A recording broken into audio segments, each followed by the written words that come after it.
Welcome back to I Did This Instead of Killing Myself, a stand-up comedy and lifestyle podcast. I guess I don't have to say lifestyle anymore. It's a stand-up comedy podcast.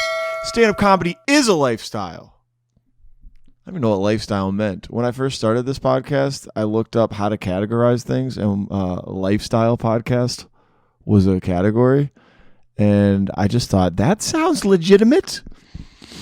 No, anyway, this is a stand-up comedy podcast where we talk to stand-up comics in Greenville, South Carolina.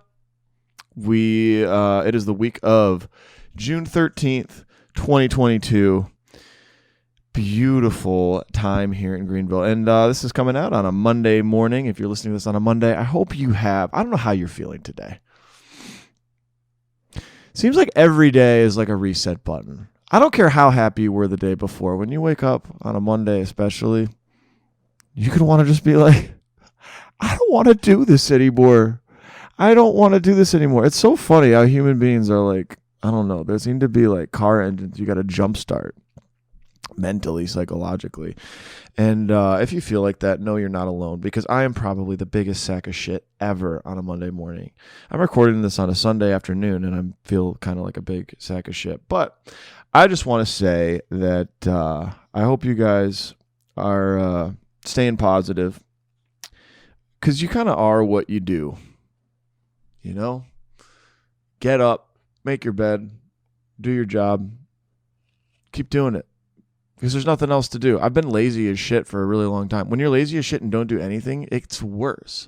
Isn't that a shitty part about being a human? Like, there's no, like, you can't just be static and just be happy. Like, you can't sit on a beach forever and just be happy and drink. Like, you'll hate yourself more. So, like, the only thing to do is just keep plugging along, which is why I do this thing. I plug along because the alternative is worse. So, and anyway, well, I'm just ranting. Was that interesting? I don't know. Tell me in the comments if you are struggling today, or if you have any goals this week, actually. I have a couple. My one goal is I'm finally going to sign up to see a therapist. That's the first one. Thank you, Alexis Ramirez, for encouraging me to do that. The next goal I have is, well, it's related to my job. I won't say it, but keep it moving. Hit all the mics. Check out comedy. And I ranted for longer than usual. Anyway, I am very excited about my guest today. Speaking of moving along in life and you know, kind of saying F it despite your circumstances, this guy's a great example of that. Aaron Q. Blind Aaron Q, affectionately known as Blind Aaron, and that's how he introduces himself. But Aaron is our first legally blind comic on the podcast. He is, but he wasn't born that way. So this is something that kind of hit him later in life. So we talk about that. I mean, obviously that's, there's so much more to him as a person, so I don't want to just like stay on that. But Aaron is, he's been doing comedy for a while, and I met him first at Radio Room, and you know, a lot of his stuff is about him being blind, and he also has other stuff on the raunchier side of things. But yeah, Aaron's a great dude. He walks us through his blindness. We talk about real estate. Talk about, what else do we talk about? Fudge monkey. Oh, God. Talk about parenting, latchkey kids. I learned what that means, latchkey kids. Sexual kinks come up later in the podcast, so if you want to hear about that, I don't know. I was laughing really hysterically at it. But anyway, yeah, of all the people that could be like, F the world, Aaron has a right to, because he's legally blind. And I you know, it takes a lot of resiliency, but he makes the most of it on stage. He's hilarious. Check out Aaron, follow him, catch him on stage in Greenville. All right, before we get to the interview, though, here's what's going on this week in local comedy. The week of June 13th, 2022. All right, to start, we have our weekly open mic, starting with Coffee Underground tonight, hosted by No Expectations Comedy, Craig Holcomb, Travis Thubbin. Get there at 6:15 to sign up. On Tuesday, we have the Radio Room, now hosted by Bill Reiner, myself, Jeff Thompson, or Cassandra. This is a 8 o'clock show. DM Bill to sign up. Also on Tuesday, we have the Auditorium in Asheville, hosted by James Harrod. That's a 9 o'clock show. DM James to sign up. Also on Tuesday in Columbia, we have the Art Bar, hosted by Patrick Fowler. Get there at 8:30 is when the show starts. DM Patrick to get on the list. On Wednesday, what do we have on Wednesday? The only thing we have to promote right this second is the Asheville Music Hall show. The disclaimer, open mic. Carrie Goff is a good point of contact there. That show starts at 8 o'clock. There are going to be more Wednesday shows coming, but that's what we have right now. Also on Wednesday, we have the You So Roast. This is going to be hosted by Brandon Rainwater. We have a couple of teams getting roasted. I'm on one of the teams, and then there's another team getting roasted. So come on out. Wednesday, roast battle. That's what's going on in Greenville. I knew I was forgetting something. Also on Thursday, we have Jokes Out Loud at the Comedy Zone. That is going to be our usual open mic show at 8 o'clock, $10 cover. Sign up for that is at 5 o'clock on the Jokes Out Loud Facebook page on Sunday evenings. And then this weekend, our celebrity comic is Thea Vidali. Vidali? People's Choice Award nominee, takes our stage for the very first time. She's at the Comedy Zone. I don't know a lot about Thea, but yeah. She has 2 shows on Friday at 6 and 9, 2 shows on Saturday at 6 and 9. Tickets available at greenvillecomedyzone.com. All right, that's it for local comedy. Hope you guys have a fantastic week. Stay positive. Hope you enjoy my interview with Aaron Q. Here it is. What's his name? Kolchner? David Keckner? Yeah, that was funny. Aaron Q. Oh, gosh. Welcome to the show, dude. Well, thank you. Thank you. Aaron Q. What is it? They call me at Comedy Zone Blind Aaron, even Blind Aaron? Yeah. But you're so much more than that. Debatable. You've leaned into that. You're the first legally blind comic on the show. Oh gosh. So you've had who else have you had on here that has disabilities? Chris Wilson. Ben and, Jennings. Jacob Nolan. Yeah, Jacob Nolan. Legally retarded. Yeah, gotta be. Yeah. Poor Jacob. Well, yeah. Thanks for coming to do the show, man. It's probably overdue because yeah. You got a lot going on. Well, yeah. I can't remember because I did meet you a while ago, just like in passing, but like we weren't like we didn't know each other that well.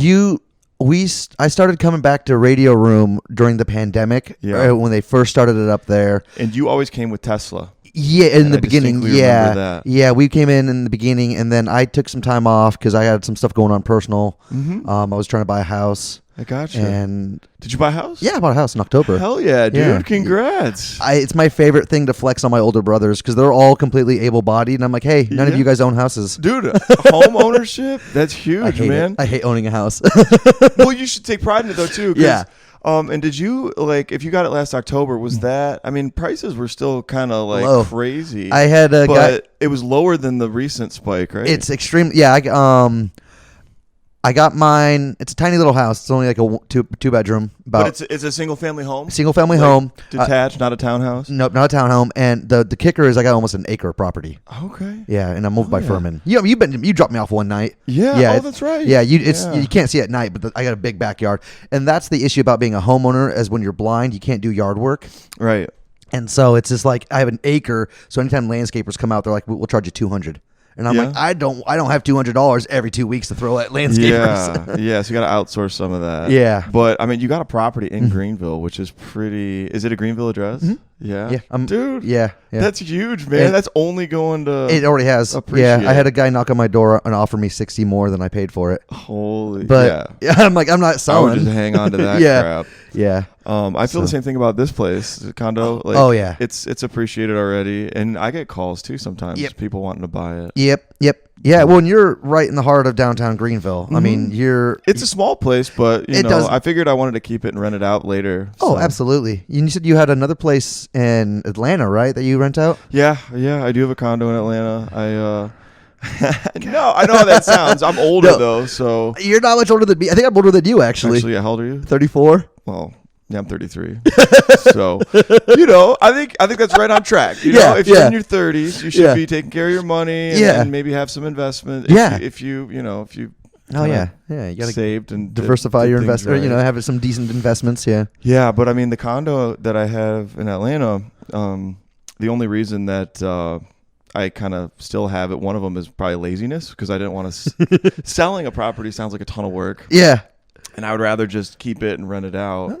So, is it a rental property? Or is it an Airbnb? Well, so funny story. I tried to make it an Airbnb the first 6 months I was living here. Yeah. It was an absolute nightmare. Really? Yeah, dude. I didn't know how to do it. I'm an idiot with Airbnbs. Okay. Have you ever like explored being an Airbnb? Yes, host? because I have kids. I have kids. Yeah, but two, they're right? yes, they're talking about their mom's talking about moving out of state in about a year. Okay. So if they move, I would love to stay close to them. Yeah. But I don't want to sell my house. Sure. And so I was thinking about Airbnb-ing it, but I don't think I can. Okay. Because, I don't know. Greenville just passed a bunch of laws. Okay. And I wouldn't be here, so I don't know who. I'd have to hire someone to manage it. Yeah. There's I can't remember if Liz had done this. Liz Park. Yeah. Or maybe a friend of hers. Yeah. Does property management. Okay. And there's people that just take that on. Yeah. That's what I would do if I had to do it over again. Exactly. Because, where I'm next to the Swamp Rabbit. Okay. Like, you can see the Swamp Rabbit from my front porch. Dude, how'd you get this primo property? I used, since I'm a veteran, I used a veteran realtor. And the family was pro-military. And I used my VA loan. And they were like, we got a blind veteran who lives in the hood. Because I was living in Nickeltown. Hell yeah. And I was living, and they were like, and I was like, he's trying to get out of his, he's got 2 kids. And they were like, we'll sell it to him. And they gave it to me. Yeah. We actually asked overpriced by $5,000 and they accepted. And then so that's great, man. Yeah, I got real lucky. It was meant to be. So you got to play that card, the veteran card. Thank you for your service, by the way. My favorite. I didn't know what to do. That's my favorite things when people say thank you for your service. Yeah. I never know what to say. But someone said you say, I was in the military. I'm not a cell phone tower. And I was like, that's terrifying. Not terrifying. It's terrible. Yeah. What do you actually say most of the time? Just you're welcome. I guess you're so welcome. I screwed up so much in high school. I had no. I've seen some shit, dude. And that's why they took my eyes. And that's why I don't have full eyesight anymore. Yeah, dude. Well, that's cool. So you got your house situated, and I'm 2 miles from Furman on the Swamp Rabbit, 4 miles from downtown. Okay. So it's just. Yeah, dude, you should rent it out if that came and you had to move for the kids and stuff. Airbnb it. Yeah, because like what I have now, the situation I have now is just Matt Addy rents it from me. Do you remember Matt Addy, bald guy? I've met him. Yeah, I've met Ad a couple times. Yeah. Mm-hmm. Yeah. I forgot he lives in Atlanta. Yeah. Yeah. So he was looking for a place, and I'm technically don't have permission to rent out my place. The HOA technically is not allowing it, so I just have he's a very polite renter, keeps the place in good shape, and that's quiet. I think there's some restrictions on because it's a VA loan for me. Okay. That I can't sub rent it or something like that. But they're not going to come knocking on my door and checking IDs. They don't do that. No. And so I could totally get away with some stuff. Yeah, if I wanted to, it's not legal. If I wanted to rent it to a friend or something here, you also have horror stories if your friends get kind of lazy or something. Yeah. And don't want to. Don't want to keep up with maintenance and stuff like that. Yeah, for sure. So how do you know Tesla? We used to work together. Okay. Yeah, we were massage. Yep. Mm-hmm. Gotcha. Yep. I started Massage Envy downtown. You started that business? No. I started working there in October of 2019, and I was only there 2 months, and we hit it off so well. She invited me to her wedding. I was the only person from there that got invited to her wedding. And it was within 6 months. That's great. Yeah, she's a trip. Over. She's a trip. Dude. For anybody who doesn't know Tesla, she's she does comedy, but she's also so much more than that. Yeah. She is horrifying stage presence to somebody who's not expecting it. I was, sheltered Midwest, never seen art like that. You know what's funny though is she's from Michigan. She's from Detroit. She's from Detroit. Which, Detroit. It's all kinds of people. All walks of life. Yeah. Detroit is definitely I would say we're richer culture than than the west side of the state, maybe. Oh gosh. What do they say? Detroit Detroit, best way to describe it, 2 musical acts did Kid Rock come from Detroit? Kid Rock came from Michigan. I'm not sure if it was Detroit exactly. But then Eminem also completely different, polarizing. Yeah, but for sure.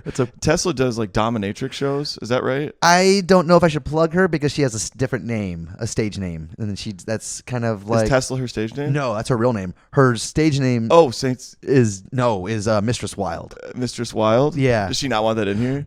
Possibly, if we could just maybe edit that. I don't know. She's never going to see it, but I don't want. We've had some issues with that in the past. Okay. Yeah. All right. Well, we can edit that part hopefully. out. But it's incredibly. It's just complimentary. Yeah, we can say. Yeah, we can always say Can we talk about what her act is? Oh, yeah. She beats the fuck out of people.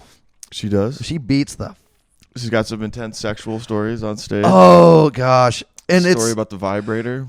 My first hanging out with her outside of work, it was her birthday. Her birthday's in December, and we went to a strip club and got kicked out of a strip club. Why'd you get kicked out?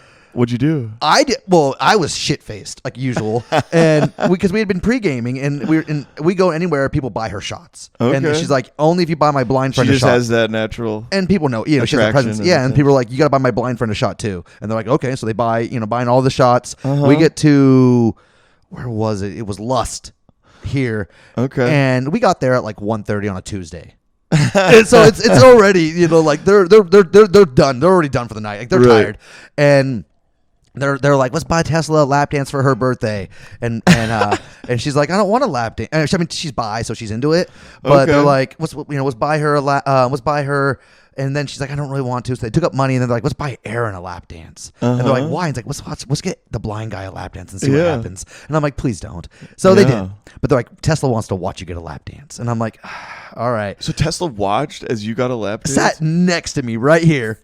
The girl's grinding on me. She's like, you can touch me, and I'm like, I really don't want to. I mean, like I'm having fun, but I'm like, this does nothing for me. That's so funny. And so the lady's grinding on me. Well, you should touch her more. I did. I started touching her, and then she's like, I'm like trying to find the braille nipples, and she's like, the braille nipples. She gets real close to me and goes, for some reason that she knew we were coworkers. She goes, your coworker's playing with herself right now. And I said, no.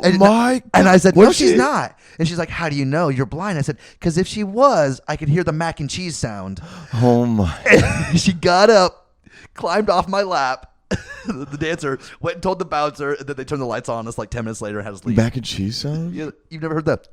Oh, dude. Oh my God. Okay. Good mac and cheese. Dude, what the fuck? Yeah, I would have kicked you out too, you nasty ass.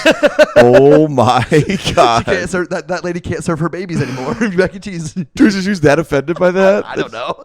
I guess. Oh my. I mean, they were already ready to be done on a Tuesday night at 1:30 in the morning. Like, dude, you sick bastard. I don't go to strip clubs anymore. Yeah. Well, blind guy gets lap dance while dominatrix watches. That sounds very kinky. That sounds like a very niche porno. Yes, it does. That's like something Calvin Murray would, because he was talking about he watches this disability porn. Calvin Murray, shout out, another new comic. We like Calvin. Yeah, Calvin's funny. Oh my gosh, that's great. So you came out with her, and I remember it was distinct seeing you guys come in. Yep, and everybody's like, your wife's so hot, and I'm like, that's not my wife. I'm not married. And they're like, what? And I'm like, yeah. You guys kind of came in as an item because she helped you out and everything. Yeah, and then you might have seen her husband. Her husband I have met her husband. Her husband's great. Yeah, he does Muay Thai with Schulte. He does Muay Thai with Schulte. Yeah. And by comparison, I mean this in the best possible way, he is so normal. You'd be surprised. I don't mean normal. He's like he's very quiet. He's less eccentric. Polite and like, he's a super nice guy. And then you see Tesla on stage and just how outrageous she is. They balance each other out really well. Yeah, I love it. And you get him talking about what he loves, and he's like a nerd. Big Muay Thai guy? Like, what is he into? He's into martial arts. Mm-hmm. He's big into music. He has like 12 guitars that he can play. Okay. He's really big into like fantasy and folklore and stuff like that. Like he loves Greek and northern mythology and stuff like that. So we'll cut up and stuff, and we'll just talk about that, and we'll just hang out. I got you. He doesn't drink. So he doesn't. I mean, I think I've seen sober life. I think I've seen him like drink maybe 4 times in the 2.5 years I've met him. Yeah. Well, that's one of the things that's so cool about getting into stand-up, because like I remember at the time I met you and Tesla, and like there was a lot of other comics coming in post-pandemic. Yeah. Because there was only a few that started, like when I started in July of 2020. Yeah. And like more people would be walking in the door, and I'd be like, who am I going to meet next? I got, Yep, and then Aaron is partially blind guy and Tesla. And there was a while, there was another blind guy that was coming out. He was from like Clemson or something like that. He was a... Zach? Not Zach. No, gosh, no. Zach was scary. I've never met Zach. We don't talk about Zach. I know. I've listened to his music videos. Oh, yeah. Have you? I think I listened to like one. It turned it off? I don't know. It seemed a little bit like dark and evil. Very... I don't know. I don't think we would get along. Yeah. We wouldn't get along, me and him. No, you have different energies. Yeah. I think I'm surprised I got along with Kenneth on Thursday.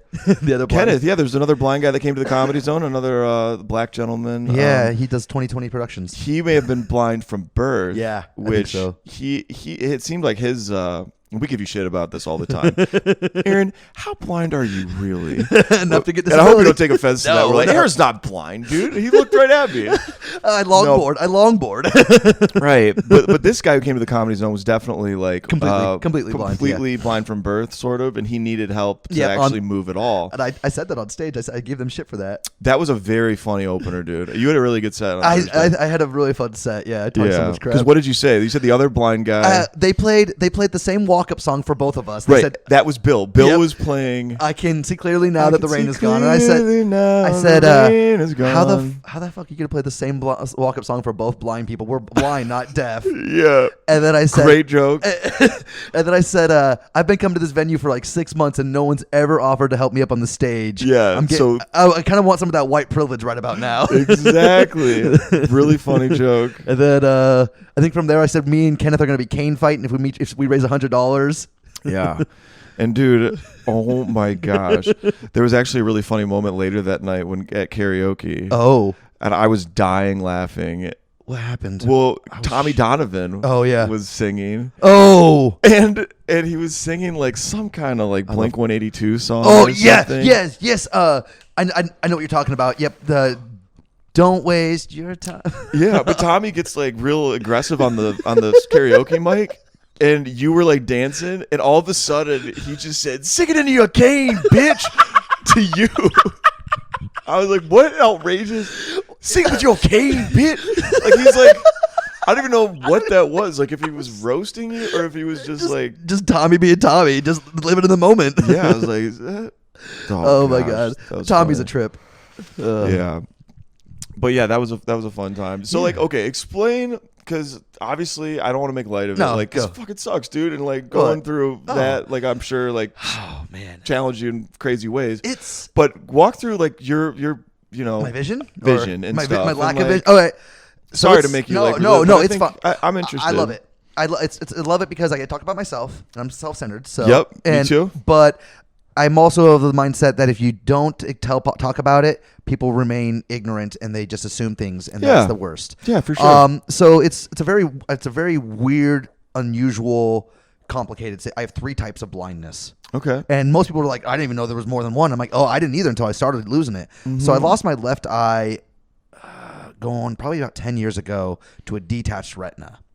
And how does that happen? Most of the time, it's from trauma, like getting blunt force trauma, car wrecks, airbags going off. Mm-hmm. People who are nearsighted, I've always been naturally nearsighted, which means you can see up close. I need glasses from far away. Yeah. You can get a tear in your retina, just a normal small tear, just by being nearsighted. It's like a 0.001% chance. It's tiny. So I had that tiny little tear. I went to the VA because I was having some issues. They said, "Well, you're young; it should heal itself.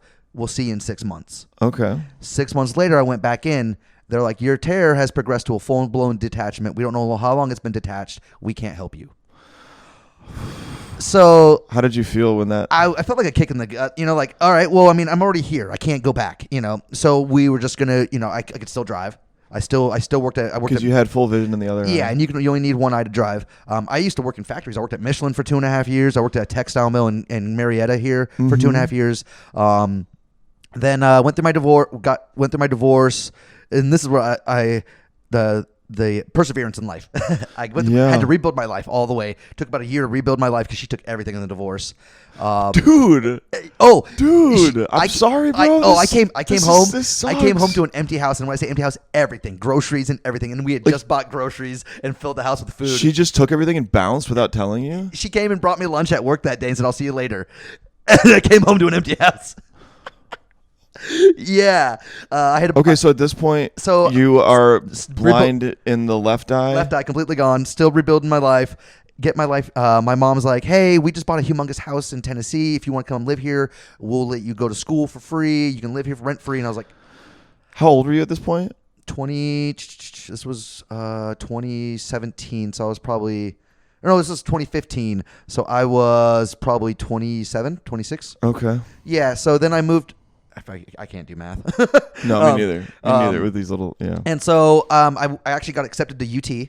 Okay. University of Tennessee. I was going to go to school for marketing and advertising. I wanted to make commercials. That was been always my dream. I wanted to make TV commercials because I was like creative field. The Skittles commercials, the berries and cream. I freaking loved that whole campaign as a kid, and I loved all the abstract just nonsense and how well those markets, those campaigns, they did really well. Yeah. And it's the abstract nonsense. That's what I wanted to do. Sure. Very cool. Then I started having issues with my right eye. Okay. And so we went back to the VA. They're like, because I thought it was another retina issue. They're like, no, you have glaucoma.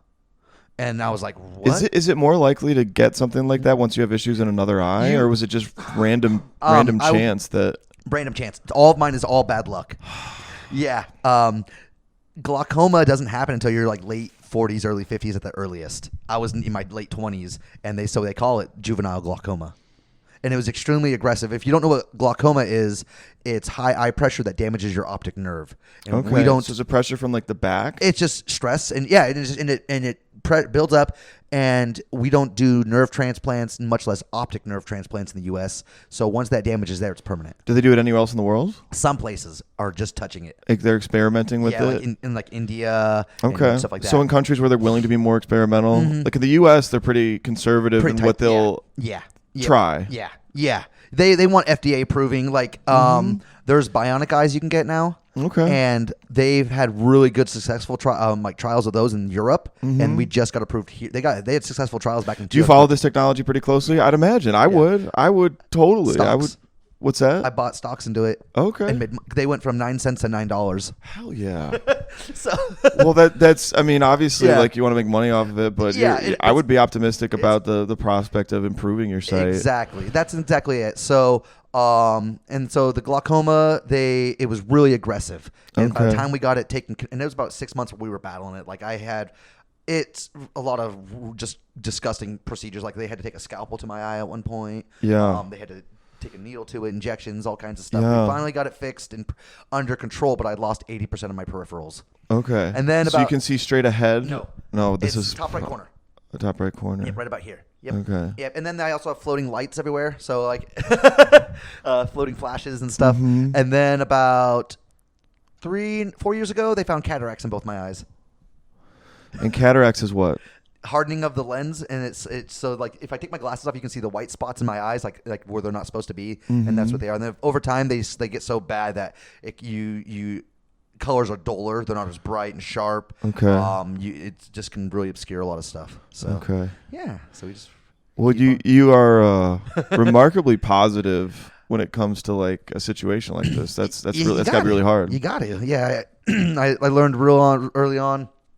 Something bad happens, you don't want to just give up. I also don't want to show my kids that you just give up in life. Yeah. That was the main drive. Yeah. So, and the VA's been really supportive. They put me through blind rehab, which was crazy.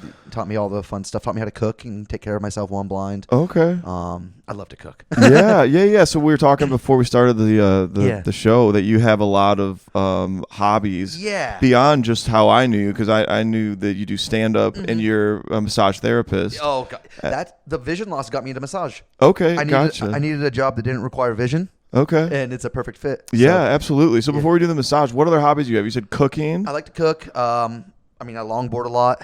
Longboard? Yeah, on the Swamp Rabbit Trail. Okay. Here. Longboard's fun. You ever done it? I know friends who have had. I'm not good at longboarding, but it just seems like a chill way to skateboard. It's cruising. That's all it is. It's cruising. I put on lo-fi music on my phone and just go to Furman. It takes me 17 minutes to get to Furman. Okay. And then on the way back, it's like one push. I can go almost all the way home on one push. It's a slight downhill the entire way. Is that what you're looking for with longboarding? You're looking for not big, steep hills in any direction. You just want, I can go this way. You'll pick up, if you're on a steep hill and you go down, like you've been down to Falls Park. Yeah. You know where when you cross that cobblestone bridge and they have the giant wings?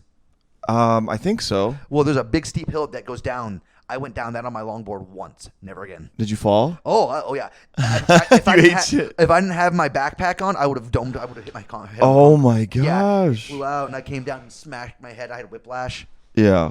Yeah, sliced my elbow open. Man, are you a fan of skateboarding? Like old school skateboarding? I can't skateboard anymore, but there are blind skateboarders. Yeah. Yeah. Yeah. Well, I was never a big skateboarder, but I do remember we did get into PlayStation when I was a kid. Tony Hawk. And there's a new documentary. Really? Which I don't know if you've, checked it out, but there's it's on HBO. Okay. And really, really good. What's it about? It's just about Tony Hawk. Oh, and, yeah. I think I liked it, and I'm not a skateboarder. Yeah. It was kind of more about how Tony Hawk became like this larger than life. I mean, he was kind of like the Michael Jordan, Tom Brady of skateboarding. Yes, he started off real young. I listened to him on, I think it was the Joe Rogan podcast. I listened to him. Okay, I think it was that one. He was on there and he was talking about it. It's interesting the type of personality that it took for him to be that guy. Yeah, because my takeaway was like he wasn't like the most talented skateboarder. He wasn't the biggest. And not that big is important, but he was like... He was doing vert, which is like half pipes and stuff like that, and skate parks when everybody else was doing street. Okay. And when street was getting really popular, that's where I could be have it backwards, but I mean that's where he was doing something that nobody else was doing, and it wasn't as popular. Right. And then it became popular. They're like, well, you need to talk to this guy because he's the one that's been doing it for years. Yeah. Well, it seemed like he almost had like this personality deficiency where he was like so fixated on mastering a new trick, and he would try and fail and try and fail. He was obsessed, absolutely obsessed with skateboarding. Perfectionist in that, yeah. that hyper focus. Yeah. Then there's people who have that, man. There's people who are hyper focused on one particular aspect and they excel at that. What is the biggest? It's like 900. The 1800 was the trick. That was the trick he did. That was the trick he did at the X Games. I believe. That's like the culmination of this documentary. Because that's when that happened. That was like right around when the first Tony Hawk game came out. Yeah, and I think that's what kickstarted it. Yeah, it was. That was really inspiring. All the attempts, and he was falling, and the crowd was just. He kept getting closer and closer and closer, and finally hit it. And it was cool, man. But it was also interesting to see like what sacrifice that may have taken. Oh yeah, because like I was reading between the lines, like his family was kind of like. I don't know. Like, I don't know if he wasn't as tight with his family because he was so obsessed with skateboarding. I mean, I think it's like a lot of people who they wade through like a lot of the hardness to get to it. Their family's like, you're wasting your time. You're wasting your time. You sacrifice time with them. Like, you can't be like a normal person always if you're obsessed with something. Yeah, you can't. They want you to go do a desk job, but instead of going to the desk job, you're out skateboarding, and they're like, you're not making any money. It's like, it's gonna pay off. That's a punk skill. You're not gonna get. Oh yeah, you see it all the time. And we're in an age now where and just about anything can become a career. Yeah, absolutely. Well, I think about that with any high performance athlete or like any great stand up comedian. Yeah. Like if you talk about when they like. I mean, they just were obsessed with stand-up. If you listen to any, I mean, you listen to a lot of comedy. I know that, and you listen to any of the comics, they talk about how 10 years. 10 years is like that's when you start breaking into comedy. After 10 years is when you start getting into. Yeah. And it was a different time. There wasn't as much media, like mass media out there. So, but I mean. What was it Shane Gillis? Was that him? The guy with the guy he was just here a couple weeks ago with all the tattoos and stuff like that on his neck. He was here at Comedy Zone. Oh, Shane. I'm not sure I'm remembering who this is, but anyway. he got popular during the pandemic. Might have been doing stand up for years before that, but he got really popular during the pandemic because his stuff got put on Dry Bar Comedy. Okay. Yeah, so there's you can submit. You can get notoriety quicker and break into the business faster, but I still think that rule of like 10 years of stage time makes you like you need the experience. Yeah. You need the 6 years of bombing comics or which mics. is kind of weird. It's kind of painful cuz like you try to have fun and you try to like ignore the suspicion of how bad we all probably are at this stage. Yeah. But, there's glimpses. And if it's fun and you're getting laughs, like there's nothing wrong with that. So you don't want to, I kind of like try to think that because like I tend to be aware of the negative side of things a lot. And you just don't want to dwell on them and don't hyper focus. Right, just have fun and enjoy the journey of like getting better, hopefully, and don't expect too much out of it. I started because I started doing comedy in Knoxville a couple years. Yeah. When 2018. Okay, so how many years of stand up do you have under your belt? Not even a year. I did it there for about 2-3 months. Okay, so inconsistent early. Yeah. I got really, really put off at the scene in Knoxville. Okay, what was the scene like there? Hostile. Okay. Like, people were all trying to like, I'm gonna make it. No. Screw you. No, dude. and I don't even. And I, from my perspective, it came to blows. You almost got in a fight? Oh, I didn't. No one's gonna fight a blind guy.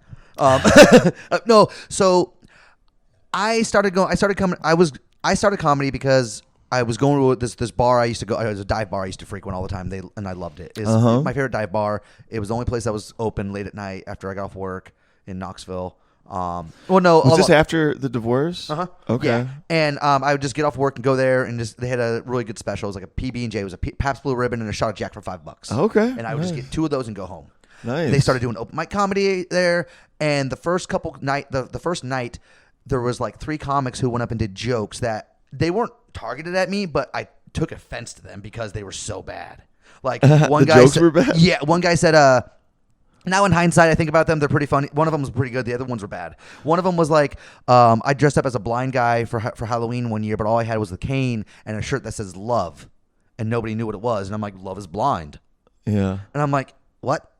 And so that was really upsetting. Yeah, that's a little. I was just okay. Yeah, I don't know. Remember the guy's name? And I was like, yeah. And so I was like, okay. And then someone else did a massage therapy joke, which I thought about it after I was. Did they know you were a massage therapist? No, at the time? but I thought about it afterwards, and it is a pretty funny joke. And it was I went to get a massage the other day, and they said, do I want a happy ending? And I said, sure.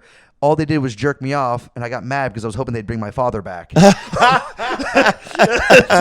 So I was kind of pissed. I was like, happy, and I was still in massage school at the time, and I was new out of school, and I was like, you shouldn't make jokes about happy endings. That's and I was stupid. I was like ignorant about it. I was like, now I do jokes about happy endings. Yeah. But so I went up there, and I ate shit the first time. Well, let me stop you there. Like, what was before you even got on stage? What was your motivation to actually try it? Do those better jokes? I mean, I'd do always better jokes. Mm-hmm. And everybody's always like, you should do comedy. You should do comedy. I was like, I don't know. I had no idea how to break. Were you nervous? Oh fuck yeah. Okay. I was so nervous that I didn't know how to calm my nerves down, and so I went to the local head shop and bought a baggie of CBD gummies. Okay. And I ate the entire fucking bag before you went up your first time. Yeah, it was like 400 milligrams of CBD. Didn't do anything. It didn't chill you out. It gave me a stomachache. Okay. So did it make you more anxious? No, not really. No. Well, so like, dude, I'm really interested in like getting down to like when and what happened before comics first go up, and I get probably too psychological about it.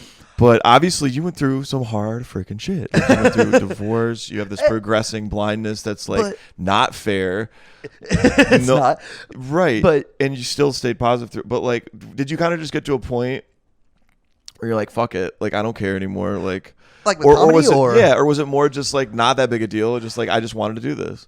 I mean, now I'm like, I do it now because I enjoy it. Like the first 30 seconds before I get on stage, my heart is like flying out of my chest. Mm-hmm. Actually, the other night I was up on stage and Jeff came up and he goes, "Dude, you're doing really well. You don't seem nervous at all." I was like, "Dude, I got up there and I shifted my body weight up on stage, and my left leg just started like trembling so bad out of nervousness. Like I was like, I'm surprised no one thought I was like seizing on stage. Yeah. And he's like, really? And I was like, yeah. He's like, you couldn't tell. And I was like, I could. Yeah. Well, it's interesting. I think the more you do it, like you have been, like the more like it doesn't appear that you're nervous, and you just get comfortable through repetition. It's you got to persevere, and I took a lot of that when I started doing massage. I was really bad at massage. Yeah, really bad. I didn't know what I was. I mean, that's anything. You're not going to be great at it the first couple times, and you just push through and persevere. And now I go into every massage and I feel confident. You feel competent. I go in there and I'm like, all right, what the hell do you want me to do? Tell me what you want me to do. Let's get this going.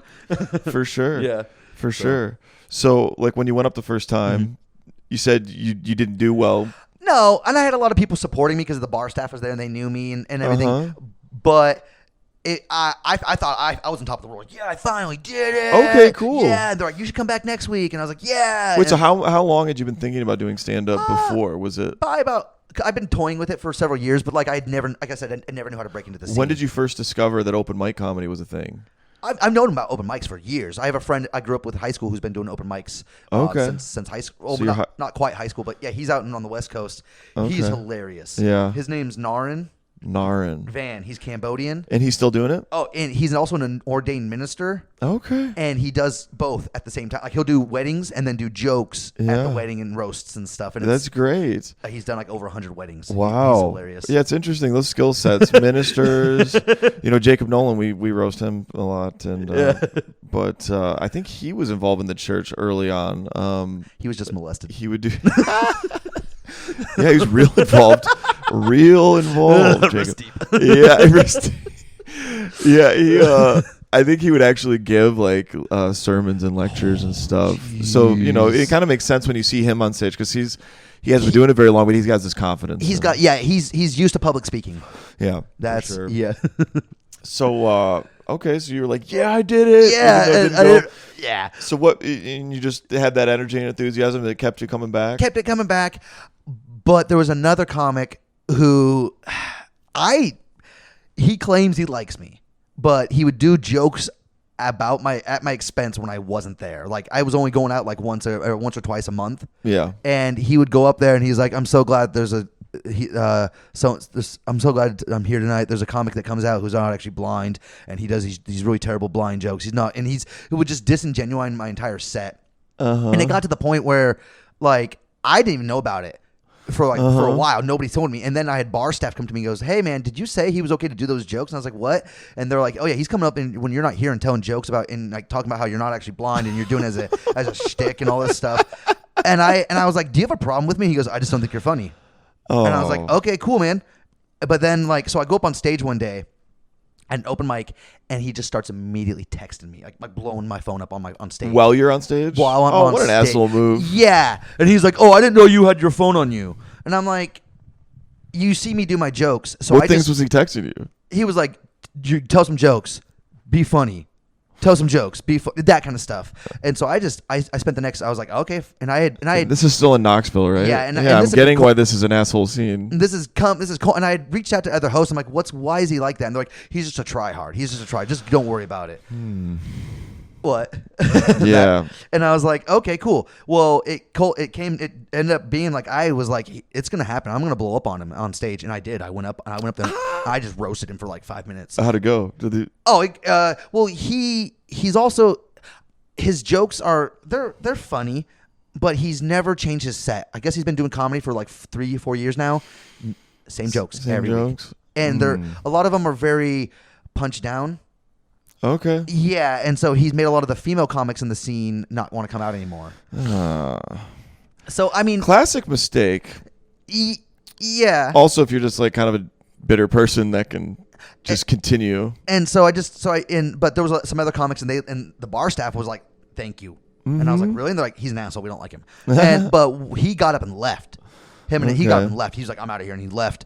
And then right after that, one of his buddies came and got in my face and was like, "We don't do that kind of stuff here." And he's like yelling at me, and he's like, I've been trying to build this scene for 10 years, and you just don't come out and do that. Dude. And I'm like, dude, do you not know? I mean, this has been going on for like a month and a half, 2 months of him just doing this kind of stuff. I was like, right. I'm just doing what he had coming, you know? And he's like, we don't. And then one of my buddies he's like my ride or die bitch. He got up and just got up in this guy's face, and he was like, "You don't talk to blind Aaron like that." And the guy was like, oh, like didn't know what to do, you know, like yeah, like he was like, dude, I swear it is so funny the drama of open mic scenes when the stakes in reality are not that high. Is so funny. But there should be like a show sometime. Somebody needs to write it about like the drama of open behind mic the script comedy or something like that, or behind the jokes, you know, right. Behind the curtain, right? Of like a local scene, because shit like that happens all the time. Yeah, everywhere. I talked to. I'm sure there's so many interesting stories all over the country where shit like that. Oh happens. yeah. Oh, and so I stopped doing comedy after that but I was also in the. Because that experience turned you off, or just taking a break? I took a break because I was also at that time I was trying to move back here where my kids were. Okay. Yeah, and so my plan was always to move back here, and I spent 5 years there getting my massage license, getting my education, getting my life back on track. Good for you, man. So you decided not to do the marketing, advertising thing. Yeah, it was really hard to do when you're blind. It's hard. sure. It's hard to explain your vision. And I say this. I said colors are very important with marketing. Mm-hmm. And if I say, hey, I need this shade of green, and in my mind I have a shade of green, but you're showing me a different shade of green, and that could be because of the cataracts are throwing off the shade, or my vision's not. Yeah. It's not going to work. Sure. And I'm not trying to downbeat it, but I mean, massage was definitely the better fit. Yeah. Yeah. Absolutely. So. Well, that's cool, man. Yeah. So you got your license. Got my license, moved here, and then when we've been going to Radio Room we did karaoke. Me and Tess have been doing at Radio Room for months. Karaoke? Yeah. What's your go-to karaoke I don't song? sing. You don't sing? Okay. I can't sing. Tesla does. Yeah, I can't sing. You can't sing? I bet you can. I have I'm tone deaf. You Which is tone funny deaf? because I have a heightened sense of hearing. I'm tone deaf. Yeah. Well, I was going to ask you that. Has music taken on a significance for you personally since your blindness has progressed? I can't name every artist, but if I hear an artist if I listen to an artist for about an hour, I can. If you play a song that I've never heard by them, I can be like, "Is that so and so?" And they're like, "Yeah, that's." So I have not an ear for music, but I definitely appreciate music a lot. Yeah. Do you ever just vibe out and enjoy it all when the time. you're? Yeah, that's mainly with the lo-fi. When I'm longboarding, I usually I'll just listen to that and lo-fi jazz. I love jazz. Jazz? I love jazz. Oh, okay. And I like to dance too. You like to dance? I swing Hell dance. yeah, dude. Yeah, swing dance. It's cool, man. I always love music, but Yeah. I feel like since doing comedy and Taking a back seat. and stopping drinking, well, it hasn't taken a back seat, but I actually really enjoy music more. For some reason, it's really weird. Going out. That's fair. I used to feel more anxiety, social anxiety, but I have less of that just because once you bomb on stage a lot, you're less fearful about what other people think. You build a weird illusionary confidence. Yeah. I've done worse on stage, so whatever you say can't hurt me. Right, and I don't worry about looking stupid as much. So if a good song comes on at a bar and I'm not even drunk, I'm just like, oh yeah, that's yeah.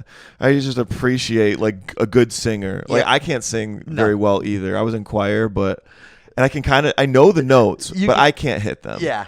I'm not tone deaf. I can tell if something's in key or not. I know it's not in key, and I don't know how to get to that key. Exactly. If I picked a Queen song for karaoke, Freddie Mercury, I'm not hitting those notes. Nope. I know how, but I'm like, Yeah, there's a band if I was ever going to do karaoke, there's a band called She Wants Revenge. Mm-hmm. Their music is primarily one tone. It's just okay. And so you could hit those. Yeah, it's just and I used to listen to I had when I was in high school, and I had one of their first album on a CD, and I had it in my car, and I listened to that religiously. Okay. And it's very. Is it good? Is it good listening, or is it just karaoke friendly because you can hit the notes? Oh, neither. Neither? I mean both. Both. It's very intense lyric. It's very sexualized. Okay. A lot of the music is a little sexy. Very sexy. They use them in a lot of the song that I really like is called "Tear You Apart." Okay. and it's talking about about sex. Yeah, I want to grab you by your hair and pull your clothes and whisper in your ear. I want to fucking tear you apart. Oh, dude. Yeah. The animalistic sex. Yes. Gotta love it. And so it's very. I had it on my playlist, and someone's like, "This makes me think of American Horror Story," and I was like, "Really?" And they're like, "There's a scene with Lady Gaga, and they play this as her theme," and I was like, "Oh, that sounds like a Lady Gaga theme. Yeah. She's into that aggressive animal type animalistic sex. urges." Oh gosh, dude, sex is weird, man. Sex is weird for you, maybe. Try being blind. Oh yeah. No. Yeah. It's not that bad. Well, no, I was just.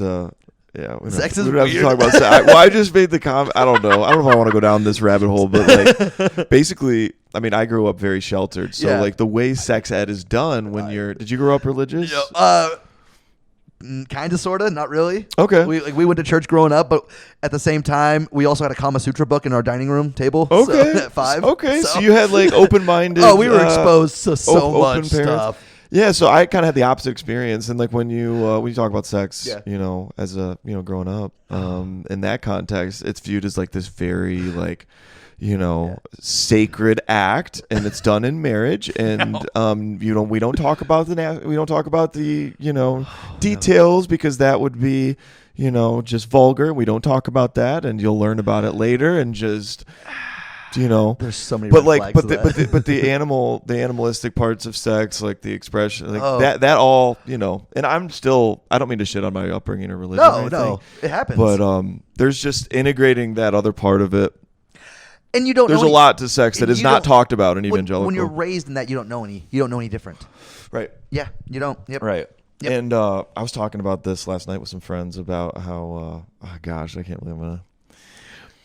Basically, girls are horny too. Oh fuck! At a young age, like when guys and girls hit puberty, it's on both sides. Like typically, I thought we're just dirty guys having these dirty thoughts, but no, girls. I'm gonna expose you to something. Expose something to me. You need to look up if you like memes. I like memes. I love memes. There's an old one. It's called Foul Bachelorette Frog. What? What is it? Foul. F-O-U-L. Foul Bachelorette Frog. It started off as Foul Bachelor Frog, and there's all these disgusting things that guys do, like leave piss jars in their room and stuff like that. Guys do that? Guys who are disgusting. Okay.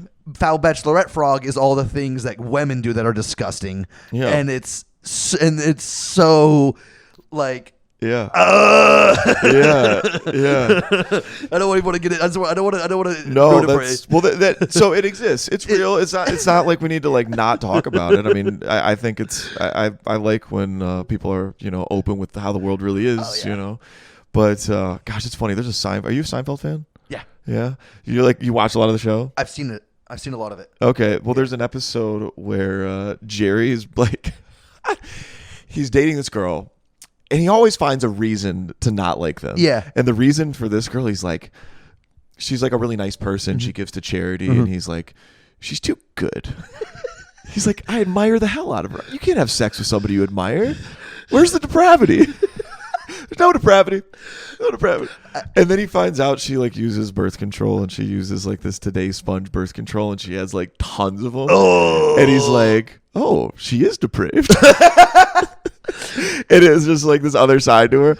And, I thought that was a really funny idea. And then she dumps him because she thinks he's an asshole. Part of massage, you have to desexualize the experience. Oh, yeah. As you should. And so I always try to get into some Epstein type situations. I always try to find something that I don't like about the woman. Be like, yeah, she got dry skin. I don't want that bitch. I don't want that ashy bitch. Because you're a consummate pro, Aaron. Yeah, because massages, there's definitely kind of, that can feel a little bit intimate. Oh, oh gosh. Yeah. In fact, not to make this take too dark of a turn, but the Epstein Island stuff. Yeah. I watched that documentary on Netflix, and like the excuse to when he would go in and like take advantage would be a massage type situation. Yeah. Oh, sick. My scum of the earth. Not Epstein fans. My message requests on Facebook are 3 a.m. A lot of them are the ones that I haven't accepted are 3 a.m. men. Hey, do you do after-hour massages? Oh, my gosh. Dude, thank God you're easyggoing and not like tripped out by that. Oh, no, you fuck with them. Yeah? Yeah, always. You always just got to fuck with them. Do women massage therapists get kind of harassed like that? So much. I'm sure. So much. I'm in a Facebook page. It's Massage Therapy Humor, and at least 3 times a week, it's a woman posting a conversation between a guy about like, do I have to wear my underwear and do I have to be draped? They're like, well, I like the freedom of just being exposed. I don't. Oh my gosh. Yeah, like. So women who are massage therapists, I mean, in your experience, do they tend to develop thick skin? So they just kind of are like rolling with that kind of stuff? They're not rolling with it. A lot of them will either shut it down immediately. Like they'll be like, we're done, bye, and and. Well, you got to develop that to as a coping mechanism. You have to have boundaries. You have to have. You got to set those. Happened to Tesla. She had a client who she did a morning, the Rise Guys morning show here. I don't, but it's a local radio show that they do talk radio. It's one of the only rock and roll shows here. Okay. She went on there when she first moved here because as her.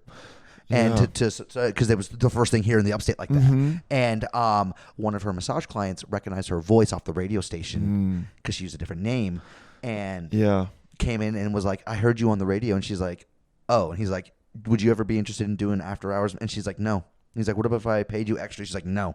Yeah. And she shut it down. Like, you have to. Good for her. She's tough too. Oh, yeah. But yeah, it's a weird world. I feel bad for women that have to combat this. And, I confess, like, before the Me Too stuff, I wasn't aware how pervasive all this shit was. So like, I'm guilty of I'm guilty of those 3 a.m.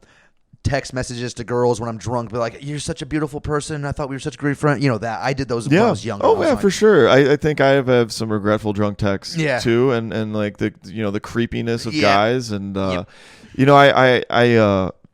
don't want to defend any of it. I feel bad for both sides because like as a guy, I feel like when it comes to the creepiness factor of girls, a lot of it, being creepy towards girls, I mean. Oh, yeah. I feel like a lot of it is like based in just being idiots more than being bad people, hopefully. It's just like guys have sex drive and they're like they don't know how to be around women. No. So the thing that they do, which is completely wrong, is come across creepy. Yeah. And it can go too far, and those situations are horrifying and bad. And I haven't had a lot, but I've had a couple of female or women that cross the boundaries of certain things, and I put my boundaries in. And like I had a girl from Knoxville add me on Facebook, and I didn't know who she was, but we had like 8 mutual friends. And I was like, okay. And then she started like liking, commenting. It's really weird stuff on all my stuff. Yeah. And her friend messaged me, goes, hey, I'm so sorry about her. She's really thirsty, and she just thought you were cute. And I was like, she's making me really uncomfortable. Oh, don't worry about that. Well, if a girl hits on me, I actually love it. Well, okay. But it can go too far. Sure. If you're attracted to her. Well, not even. I'm flattered, but I'll take it. Really? Oh, okay. Yeah. Well, like it was. No, I'm just kidding. It could be too much. And it was very. I quickly removed them because like they were like just weird comments that like on pictures of me and my kids and stuff. Oh gosh, yeah. If the kids are involved too. Yeah, that's weird. Yeah, and then I had a stalker in Knoxville. Really? For massage. Yeah. Man, you're in a crazy industry, Aaron. Yeah, it's wild. But no, she found me on all social media, like the social media that I don't even use. Yeah. Like I hadn't used Snapchat in like 6 months, and I had still it on my phone.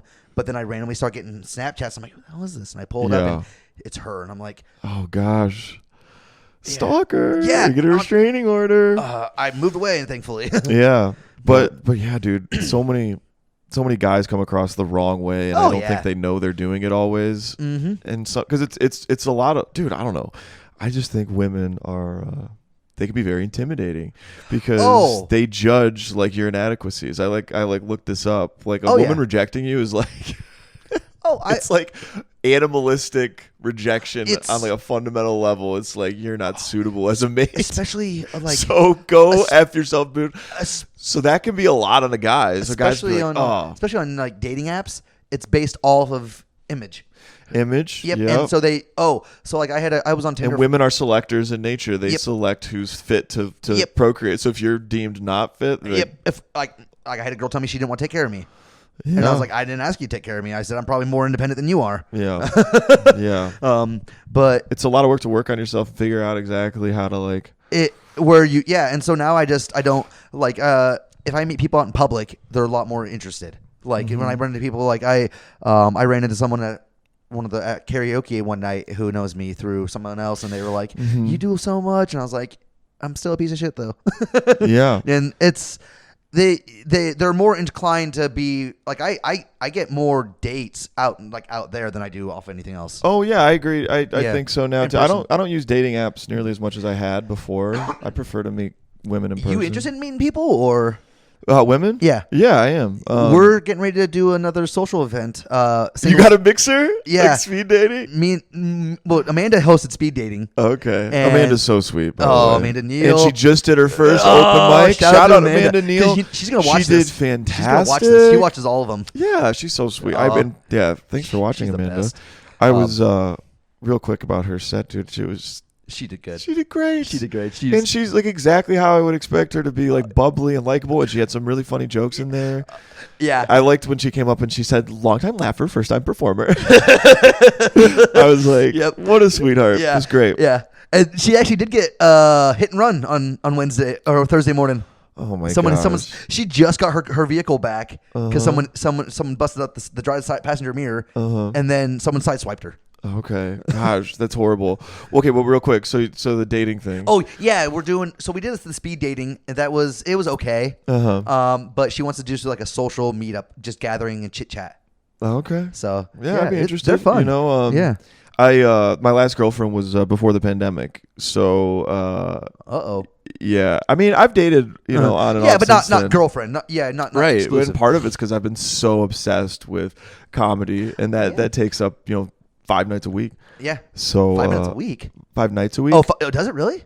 Yeah. I try to be on stage at least 4, maybe 5 nights a week. Yeah. So in terms of like dates.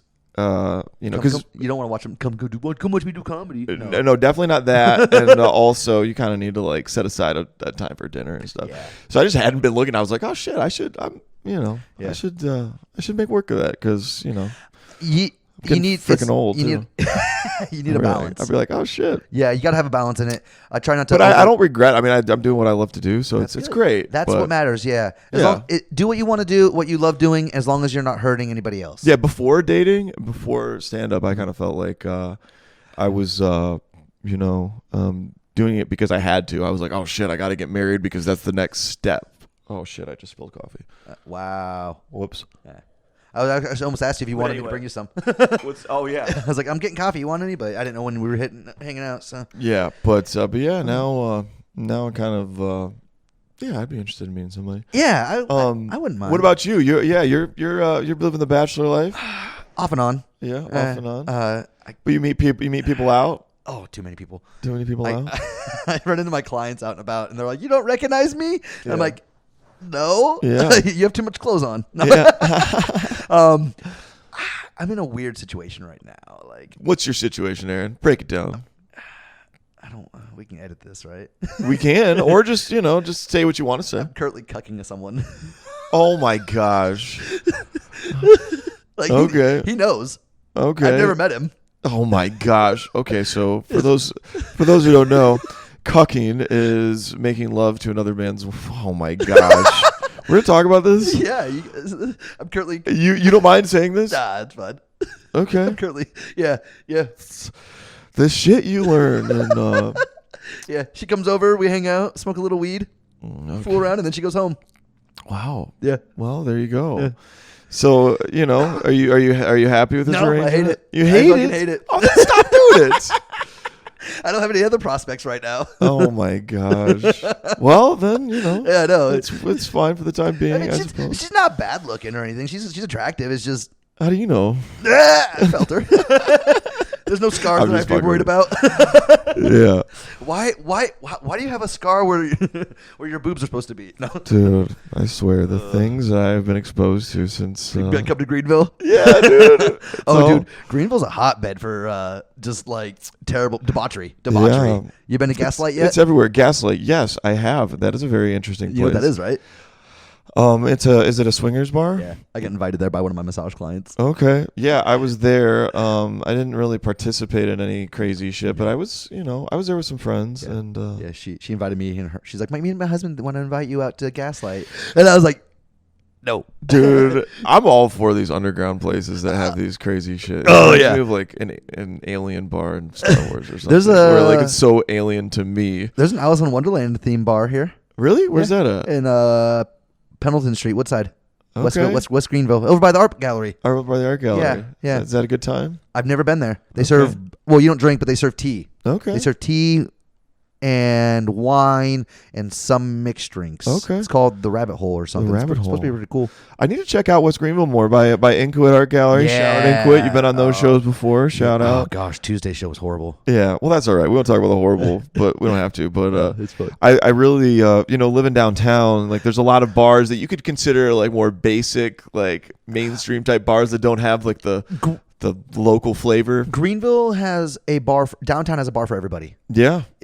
And I tell my clients that that's a great point, because they have something for everybody. They have sports bars, they have karaoke bars, they have their dance clubs, they have bougie bars, they have like halls, and yeah, if you want to have an affair. They have they have God.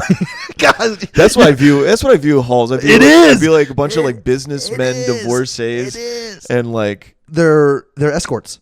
escorts are there? They're escort women. Their escort dates are there. Oh yeah, Really? That's true? Yeah, one of my clients works there as a waitress or a bartender, and she says that usually Sunday nights or Sunday evenings you can see a lot of old men there with like high class escorts. Dude, you see, this is like my Midwest stupidity and obliviousness. I don't assume that. I like get a little vibe, and then you're like, no, dude, that's happening. Yeah, that's a thing. That tracks. Yeah. That tracks. That's that's right. That's exchanges are being had. Money is being exchanged. Yeah. Someone is getting laid, and they should, and above their respectable levels. Yeah. It's weird too. Like I actually do love like the mix of people, and I don't like to go out unless I'm with friends and stuff. It feels weird to me. I used to go out searching for something. Now I'm like, if you get invited, that's when you got to go out. Yeah, and like just let it come to you. But it's really fun, and I actually do like vibing in these places sometimes. The college bars. There's Furman kids at freaking Connolly's. Oh, I've never been to Connolly's, but I hear bad. If we got a group, I'll go. Oh, I want to go and hit college kids with my cane. I mean, no, I won't. They'll fight. I mean, they're dumb. Like any college kid's dumb. Oh yeah. And I'm still dumb. I lived at UT. I know. I went in bar crawls with college kids. You could just vibe, and like I'm friends with some college age people, and it's cool. And then there's also like middle age, older, everybody. So I love jazz. Like I said, I love jazz earlier, but I found out there's 2 jazz bars here. Yeah, what are the 2 jazz bars? There's Jack and Diane's. That counts as jazz bar. Jack and Diane's is sweet. Yes, I've only been there once. Dueling piano bar. Yeah, and then underneath Chikora Alley, okay. There's Reiners or something. It's a jazz club. Okay. Yeah, I've not been there. I've been to Chikora Alley once. Okay, so as a jazz club, on a typical night, they'll have a piano player, like a saxophone. I've never been to Reiners. I just found out about it on Mother's Day. Okay. And I don't want to go by myself because I don't want to be that weird blind guy. Does jazz require the presence of a saxophone? Not always. Not always. Not always. Okay, that's a dumb question I had. Piano. Just piano can consider piano. jazz. Yeah. Because they're just scatting on the keys. Yeah. Yeah. I wonder if David does jazz, sax. Oh, I bet he does. Oh, does he play the saxophone too? Oh, wait. What? Oh, he's playing the trumpet. That's right. He plays the trumpet, I know. Yeah. I wonder if he plays the saxophone. I bet he does. That guy seems like he plays everything. Dude, he probably invented the saxophone. He's so old. I love that dude. Yeah, dude. He's a talented, interesting individual. I was going to say talented Jew. No. Talented Jew. He is a Jew. I love how we have our 2 favorite Jews of the upstate. We got David Zaslav and Adam Schulte. 2 very different people. But yeah, one of them was in the concentration camps. The other one is fighting to break out, break him out. yeah, Zaslav. I don't know if he's quite old enough to have been in the camps, but I had a. He is like a goal, dude. I mean, to be that fit, active, creative at 77 or whatever. I know one of his nurses. Yeah, she's one of my clients. Oh yeah, what did she have to say? She was like, she found out when she found out that I do comedy. She's like, do you know there's an older guy who does comedy? And I was like, does he got white hair? She's like, yeah. And he's like, does he always dress in black? She's like, usually. And I was like, David Zaslav. She's like, yeah. And I was like, yeah. She's like, do you know how old he is? And I'm like, he's like 70 something. She's like, older. And I'm like, what? She's like, he's in such great shape. Yeah. I was like, yeah. I wouldn't want to. I mean, yeah. I wonder what he looks like when he was younger. I've seen pictures. Really? Well, that picture, if you turn around, I got his album there. You could see him. Where is it? I'm sorry. What am I doing? It's a small image. Okay. It's on front of the football helmet there. Oh. You'd have to probably hold it up close to see through. Oh, we might have lost a little bit of the conversation. Oh, it wasn't anything good. Well, no worries. I will just clip this together. When that dropped, it paused. Okay, we haven't lost the episode. Yeah, we'll have to figure it out later. Oh, okay, yeah, we just lost a little. Well, what you may have missed just now is we were talking about David Zaslav for 2 minutes. David Zaslav's great. He plays jazz. He has a nurse. That almost gave me a heart attack because I had another interview where we got 2 hours in and we lost the recording. Oh, was it which one was that? That was a couple weeks ago. It never aired. It never. Oh, never never posted it. Oh, okay. No, it was with Kayla, and I hadn't seen her in a while. Bloodworth? Yeah. How's she doing? I hadn't seen her in a while. Yeah, she's. I think she's going through something. She got some stuff going on. Yeah, but anyway. So what were we talking about? Zaslav, just comedy in general. Mm-hmm. People are freaking awesome. I love the Greenville scene. Yeah, it's when in Knoxville, the best nights at open mics were like our worst nights at Radio Room. Say that again. Like the best nights in Knoxville when I was there, and I understand it was like comedy. It was the summer, so and even in the winter when it was active, we would do like the best nights at these venues, like these open mic comedy shows. We'd have like 2 audience members and comics, and that's it. Okay. And it's like our worst night at Radio Room. Right. Yeah, just a dead audience, and then and the comics don't laugh. Those comics don't laugh. Like they're not like Adam Schulte who will give you the the appreciative hopeful laugh. But I've talked about that before. It's those cutthroat scenes, kind of intimidating. And there's good aspects to it as well, because like if it's too supportive and too nice, then people laugh at everything, and then you get a misread on like you think you're funnier than you are. Yeah. But on the opposite side, like it's just so miserable if comics are just like not laughing out of spite or like whatever. So you need like a mix of both, I think, to make like a fun, good scene. But. Yeah. I've done both. I mean, I've done nights like Thursday. I thought I had a good set Thursday. Dude, you had a great set. And then, but there's been nights where I've gone Comedy Zone and got no laughs also. Yeah. And Comedy Zone's weird. It is weird, man. I was not happy with my set on Thursday. When did you go up? You went up early. I went up second. Yeah. And I got some good laughs at the beginning, but then some newer stuff I was trying and just didn't. But like Comedy Zone, you never really know. Yeah, you can be completely slam packed and not get any laughs. I usually enjoy it. I usually really have tons of fun. Yeah. It's just a fun stage, and a lot of people had really good sets. Mm-hmm. Yeah, a couple people didn't. Like just a couple people who normally, you kind of, I hate to say it, but kind of expect them not to do so well. Not to do. People are shitty. I mean, not like that, but like no one. I mean, there's a couple people who go up every time, and I'm not. Maybe they are funny. Maybe I just have subjective. Maybe I'm not. Maybe I'm dumb. You want to throw some shade, Aaron? No, I'm not gonna say anybody else. Yeah, Aaron Quillen. No, no, but yourself. Yeah, just myself. No, no, it's okay. So I kind of. Yeah. There are people that like sometimes you can kind of like hate and be like, dude. Mm-hmm. But the thing to me is like, comedy's such a mind fuck, and everybody's at a different point in their own development. Yeah. So like, if somebody's not doing well, but they maybe think they're doing better than they are, that's fine. Yeah. They just should keep doing it, and then eventually they'll be like, oh wait, that wasn't good. Yeah. And but everybody realizes shit later, and like there's stuff I'll realize about myself now, like that I'm doing now that's terrible. Later I'll be like, fuck, like roll your eyes. It's all so there's no reason to be too like hypercritical. I don't think anybody has bad jokes. I think it depends on the way you present them too. Because I've done it could be your stage presence. I've reworked some of my jokes, some of the jokes that I used to do when I was in Knoxville that never hit there, and I've been doing them here, and they've been hitting really well. Yeah. So and it depends on the crowd, depends on how you present them, depends on your energy. So many variables. Yeah. For sure. And I mean, if there are things that could be improved and you got something to say to somebody, I actually think that's a good thing to be like, hey, like maybe you could do this different. Just hit people.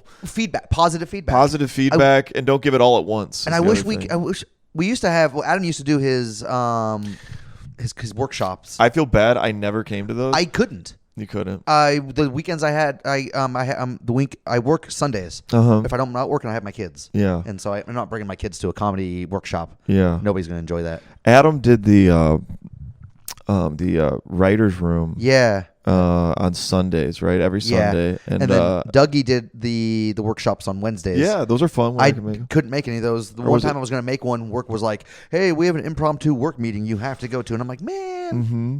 So. Yeah, those feedback sessions are valuable. Yeah. I never came to the Sunday ones out of just like, Sunday's my day to like not do anything. Decompress. Oh, totally. Day of rest. It's the Sabbath, bro. Just the facial expression was all that was needed. You're like, I don't believe in this Sabbath. Yeah, you're not religious at all? Not really. No, we were raised kind of, but like my parents both come from very different cultures. Okay. My mom's Hebrew, Jewish. Okay. And my dad's Irish Catholic. Okay. But neither one of them were raised religious. Yeah. And then so when we were young, we were Christian, and then we fell out of that. And then do you believe in God? I don't know.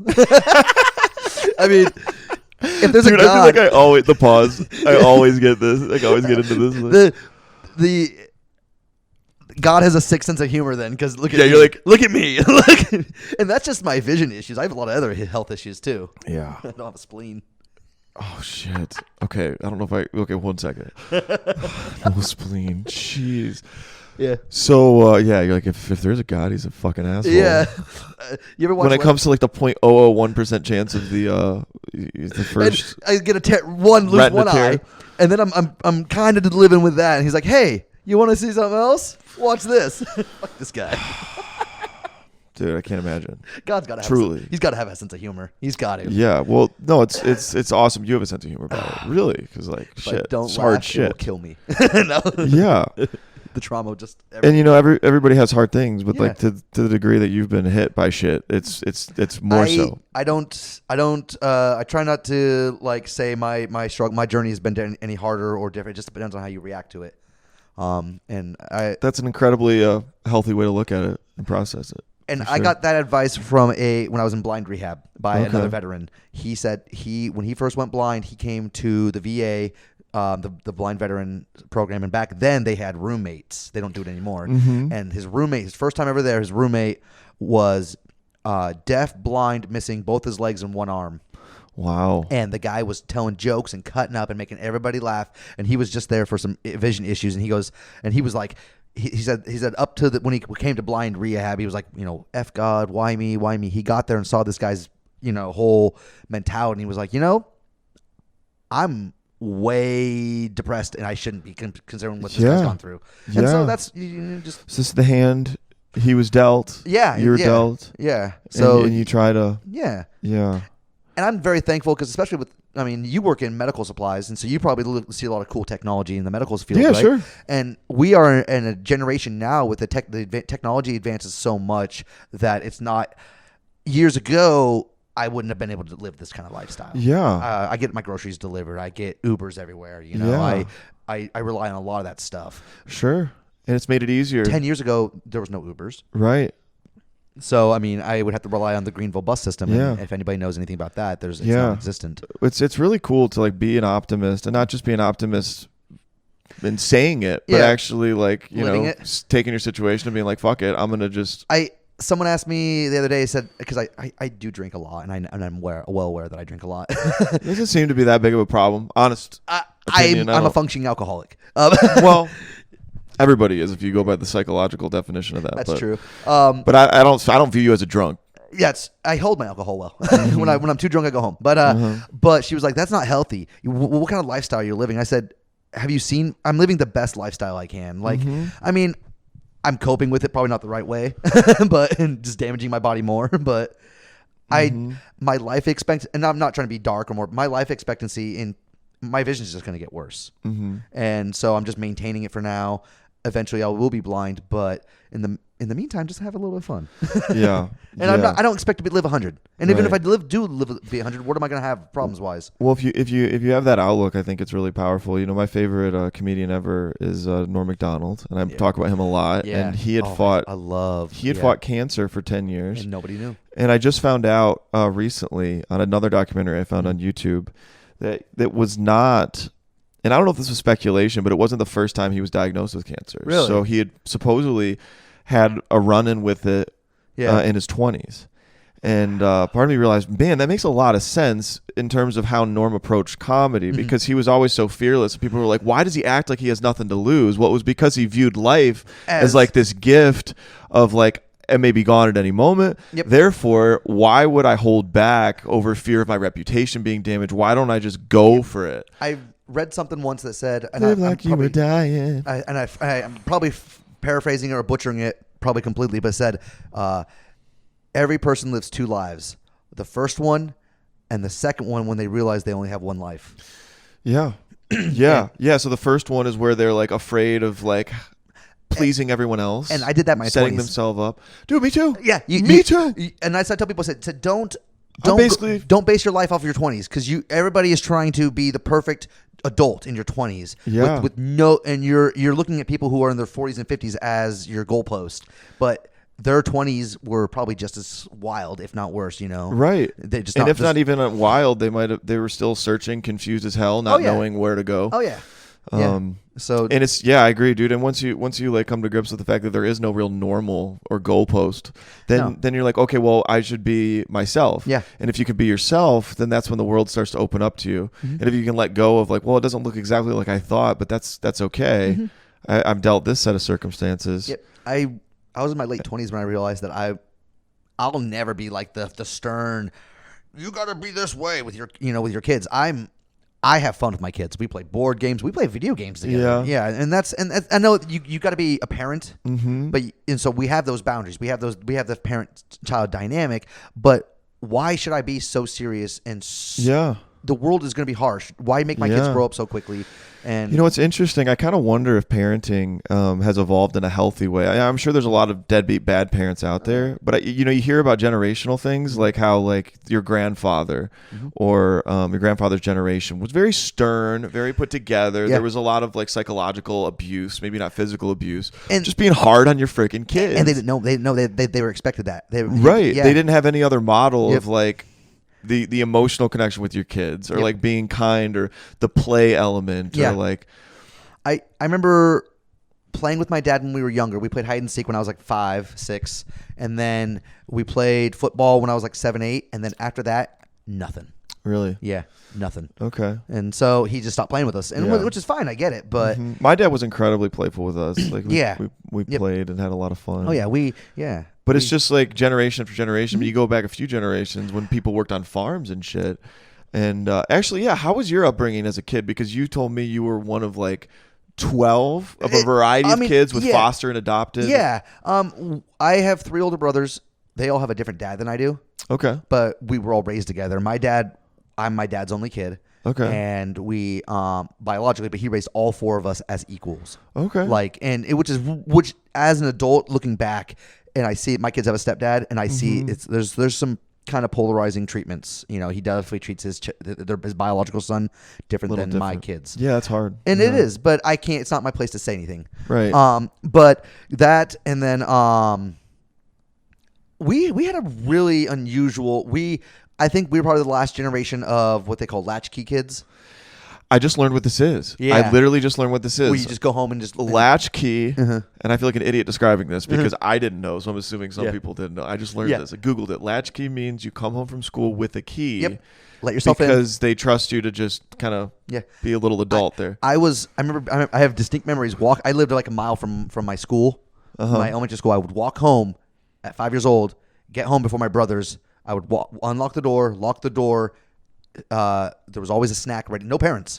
Yeah. I was 5 doing this. Wow. And about 45 minutes later, my brothers would get home. And so we did that growing up. Yeah. Is that less of a thing now? Last generation latchkey? My daughter's 12. My son's 10. If I left my kids home alone right now for like an hour and someone found out, they'd call the cops on me. Yeah. Yeah. Back then it was completely normal. That is crazy. You know, there might be some good aspects of that, teaching independence and stuff. Kids getting into trouble, that whole Stand By Me generation. Oh yeah, where they go find the dead body by the tracks. It's one of my favorite movies. Yeah.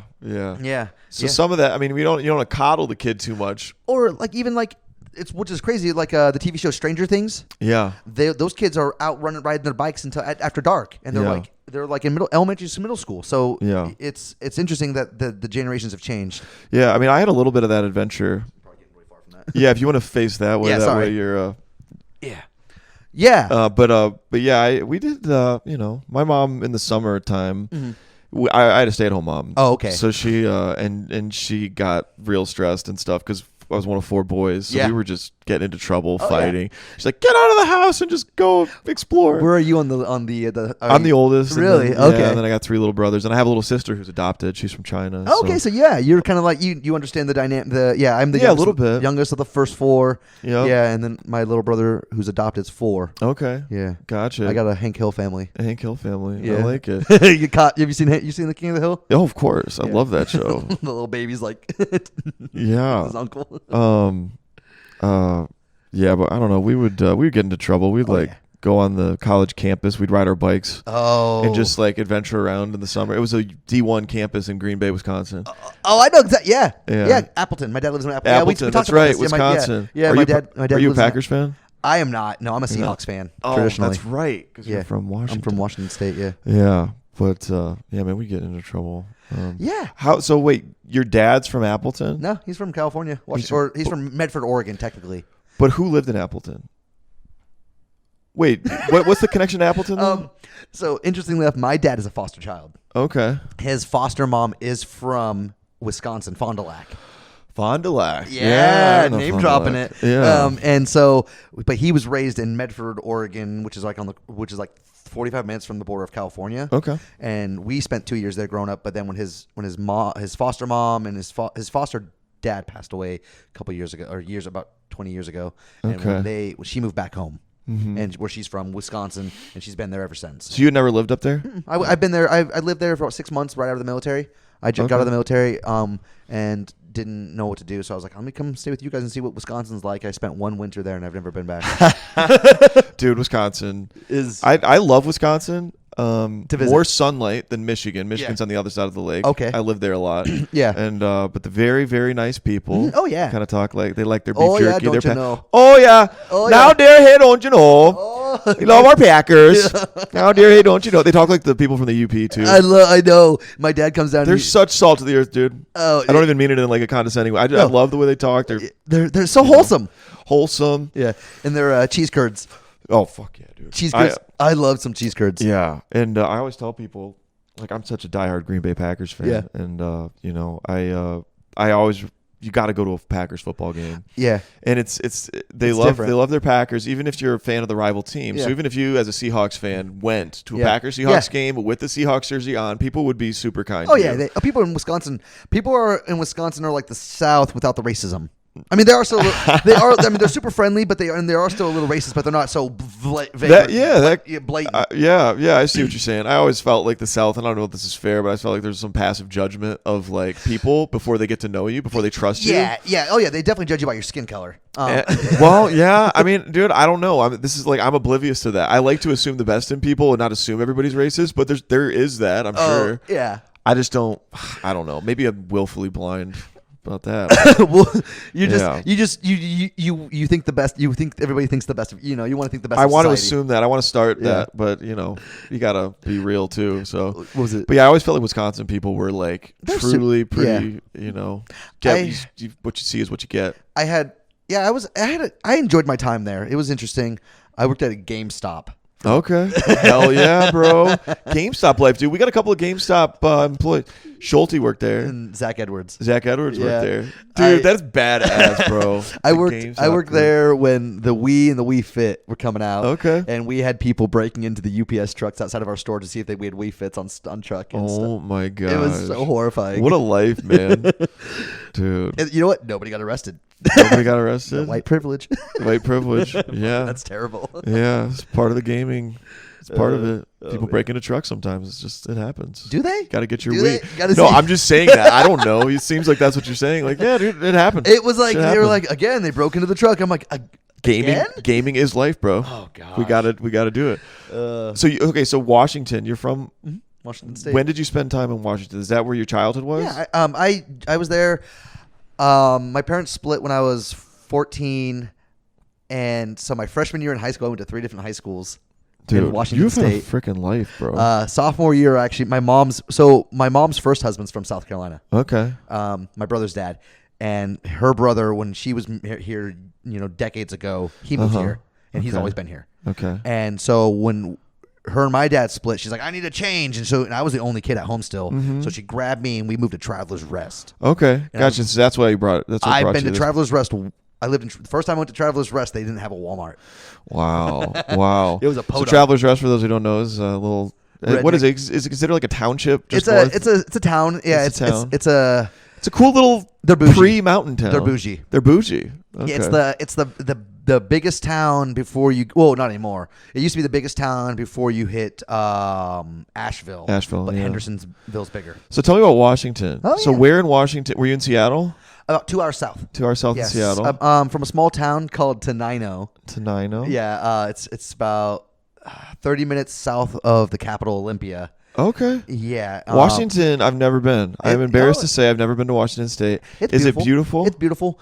If you're going to visit, I recommend the last half of July to probably about the first week of September is going to be your best window of opportunity. Okay. The least amount of rainfall. Because it is technically a temperate rainforest, right? It is, but you have overcast all year round. Yeah. It's so like that can be bummer. It's very, very, has one of the highest suicide ratings in the nation because it's so depressing. Yeah. And I have depression, so I don't like living there. I love the summer. It's so funny how cloud cover has an impact on your psyche. I didn't realize that until I think it's the vitamin D. The vitamin D. The lack of vitamin D, honestly. Yeah. Because that does give you energy. Yeah. And I mean, I don't know anything about that kind of stuff, so I could be wrong, but yeah. So I joined the Navy out of high school. And joined the Navy and got stationed in Virginia. What types of jobs were you doing in the Navy? I started off in supplies. And what does that mean? I was on an aircraft carrier that was being built, and so anything that like. As we got closer to being commissioned and ready to go out on sea, we'd have to start putting stuff on it. So you would all the beds, all the TVs. So you were moving stuff? Yeah, we were moving stuff. Oh man, that sounds brutal. It's fun. And then lots of jobs in the Navy. And then and you also order supplies for while you're out at sea and stuff like that. So you were like materials ordering of supplies? Logistics. And then I was miserable there, so I transferred over to military police. Okay. Yeah, so I was a military police for a while. You were a Navy cop? Navy cop, master at arms. What do those do? What are the responsibilities of a Navy cop? I don't know. When you're commissioned, you're just standing watch on the ship and making sure that no one's breaking laws in the ship. You know, there's no rape, no abuse, no drunks. No, oh wow. No. And Navy sailors, seamen, they can get pretty rowdy. You can. That's a cheap pun. My favorite thing. Oh, you're good. My favorite thing though was standing watch on what they call the quarterdeck. It's the main entrance. And what kind of ship was this? Aircraft carrier. Aircraft carrier. Housed up to 5,000 people. Okay, so you were on the aircraft carrier that was being built. Yeah, that's where you were. Yeah, the George H.W. Bush. George H.W. Bush. Do you know how many aircraft carriers we have in our fleet right now? Depends, because the number I was on is 77. But not all of them are commissioned active. Some of them are decommissioned. When I was in, we had CVN 70, which is the Vincent, and that was right next to us. So I think they have an active of maybe about 10 ships at any given time. Okay. Aircraft carriers, sorry. Aircraft carriers. And then the fleets usually have like one aircraft carrier and like several other smaller vessels. Yeah. And then our Navy fleet is fascinating to me. I like World War II a lot, and like the game Battleship. Yeah. Well, like just the strategy of like naval warfare, and like now, obviously, thank God. Well, besides Russia, Ukraine, we don't have global wars like that anymore. No. But I feel like a big part of what is able to keep the peace is the fact that we have a huge ass Navy. We're strategically placed around the world to kind of like make sure shit goes the way it needs to go, and those aircraft carriers are important. Like you can't just build one overnight. No, oh gosh, no. These things take like 15, 20 years to be built. Blueprints. When I was in the Navy, when I got out in 2009, they were working on the next one, CVN 78, which was the Ford, and I don't think that's even been commissioned. Wow. And that was in 2009. So yeah, it's just crazy. Like in World War II, they were, it was like a race to see who could take out the opponents. Oh, like that was what Pearl Harbor was all about. The strategic imperative of that was to destroy our Navy, so we'd be crippled in the Pacific. Yeah. But they learned real quick not to poke that and bear. Like the U-boats and the submarines and like how to figure out their locations and all the strategy involved with that. It's funny because I was never on the ship while I was in the military, while I was active. My stepdad, though, he was a merchant marine, which he's a contractor, civilian contractor that would supply Navy vessels, and he dealt with the Bush more than I did. Really? Yeah. Because he would be like selling them supplies. He would not selling. He would just transport them. Okay, in gotcha. Fuel. Yeah, he was a captain, so he would just be like, "Hey, we need fuel at this location." He'd be like, "I'll be there." Okay. Yeah. So you were Navy police on this aircraft carrier, and you got any stories about that? Like my favorite one of all is we get a lot of drunk people coming on ship when they're after they've been out drinking and they're coming home, and you only have to see their military ID to get on the ship. Okay, but they're drunk, and I love to fuck with people. Yeah. So I'd be like, I need to see 4 forms of ID. We're on lockdown, and they're like, what? And they're like 4, and they're like, you dick. and things are just clicking in, so they're searching. They might have they'll have their driver's license, their military ID. They might have their ship card. But and not passport. They have that. nobody has you don't have a passport in the military. Oh, And okay. I didn't know that. I've seen people try to present library cards. I would accept if it was a debit card that had your picture on it. Dude, you're just milking this power trip. Totally. Yeah, absolutely. Absolutely. I'm your Navy cop, bitch. Yep. God's like, hey, now I'm taking your eyes. You can't do that anymore. Fuck you, asshole. No. Oh man. So, dude, on an aircraft carrier, yeah, are there like I'm sure the answer is yes. There's spots on the ship to like have fun. Like, do they have like anything for the? No, I'm not trying to. As it was explained to me, a lot of the Navy, especially those big ships, they have a thing called the Filipino Mafia. What's that mean? They hire a lot of Filipinos, and the Filipinos are very cliquish. Okay. And so a lot of the Philippine supplies is not low on. It's you don't need a super high ASVAB score to use it. But ASVAB, which is the military entrance exam. Okay, gotcha. It tells you what jobs you qualify for. Okay, gotcha. The national average for the ASVAB is like 38 out of like 100 something plus. Okay. Yeah, I got like 83. Okay, hell yeah, dude. Yeah, smart. I was just I test well. Okay. And it's basic information. You got a high IQ though. You're like good with reading comprehension. and like good with critical thinking skills. And yeah, I think that's fluid memory. Problem solving. Solving. And despite the amount, I'm not good at testing. Oh, okay. I'm despite the amount of weed I've smoked, I have a really good memory. Yeah, it's good. Yeah, I don't know why. It hasn't hurt you too bad. I just can't forget the trauma. Weed's not that bad. No, can't forget the trauma. Just fucking in the dark. No, but so he what was I saying? And so like if you get in with the Filipinos, you know where all the cool things are. But if there's cool secret places on the ship, like departments that have been like blocked off, or like what? Like give me an example, like a secret spot on us. Supply owns 70% of the ship. Supply department does, and so there's certain warehouses or certain cargo holds that only certain supply have access to. Okay, and so what do people go to do there? I mean, hook up. We had a guy who got caught huffing aerosol cans. Oh my God. Parties, yeah, that different stuff. Secret parties. Yeah. The only thing I ever did when the supply was I abused the supply chain and got really good boots. Okay. Because we ordered a bunch of officer boots, which are like they have like built-in gel sole, like the Dr. Scholl's. They're like $200 boots. Okay. And they're steel-toed. We ordered those and we ended up getting like 3 of them each. An extra pair for y'all. Yeah, we was like it got lost in shipping. Sorry, and they're like, okay, here's the reorder.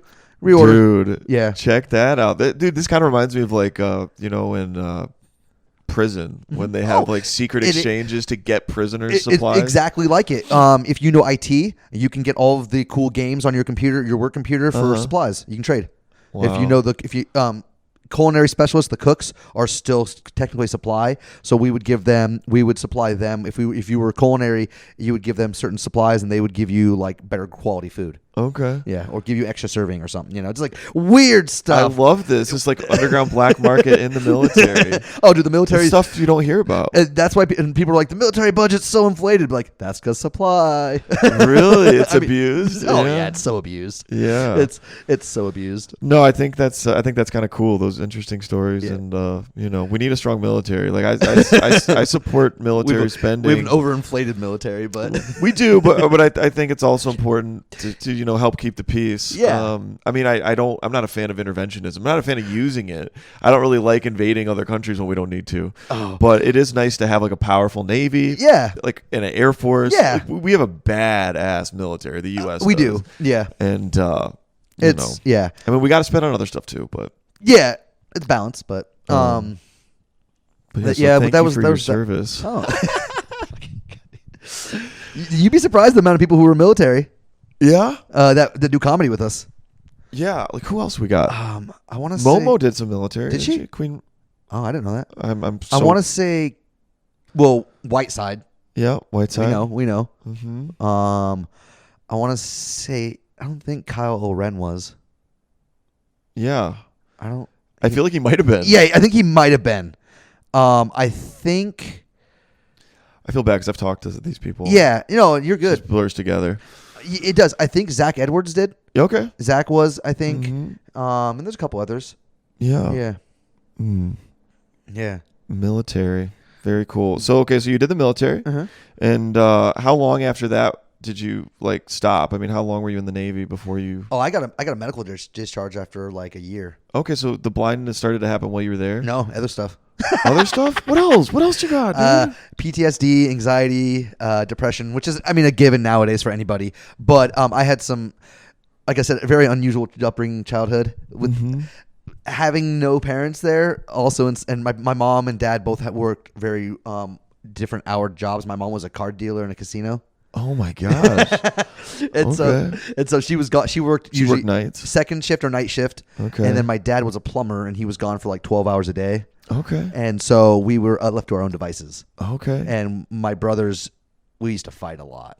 And my mom, and I found out in therapy that it wasn't normal. Like, like physical fights? Oh yeah. My mom said she came home one night, and it looked like nobody was home. Mm-hmm. She didn't know where anybody was home, and she looked like someone had tried to paint the walls red with blood. Holy shit! Yeah. His blood or yours?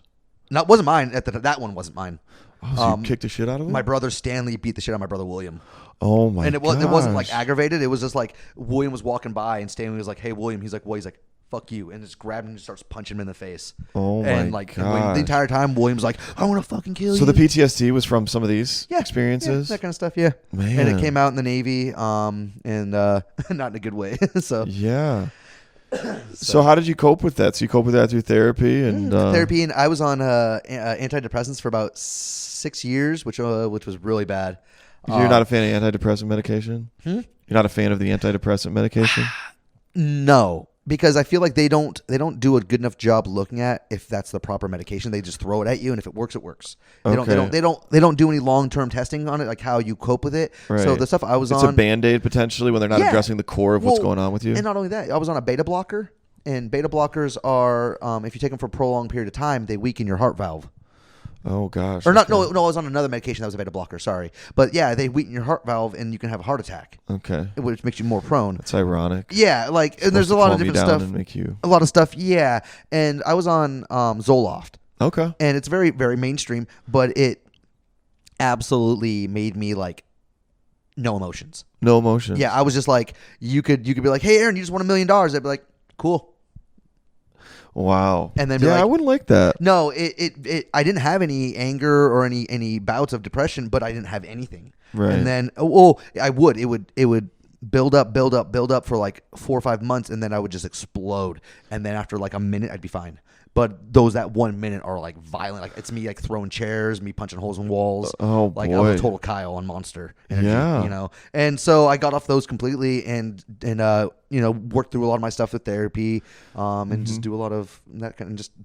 You still go to therapy? Not anymore because the VA doesn't. The VA here is terrible. Oh, jeez. Yeah, I haven't had an eye appointment in almost 2 years. An eye appointment? Mm-hmm. Well, you need that. Yeah, tell that to the VA. Oh shit. Yeah, they say we'll get you seen, and they don't.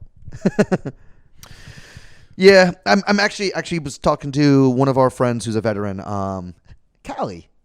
Callie? Yeah. I forget Callie's a veteran. Oh yeah, we were actually on ships next to each other. Okay. At the same time, we didn't know. She's so great. Oh yeah, she gave me a number for one of her contacts because she's like, I was going through the same thing and I caught a hold of someone, and now they helped me out, and I was like, okay, cool. So she gave me their contact information. So you're gonna maybe pursue that? Yeah, I need to. I was trying to get a seeing eye dog anyways, and they'll help me with that. So yeah, that'd be great. Yeah.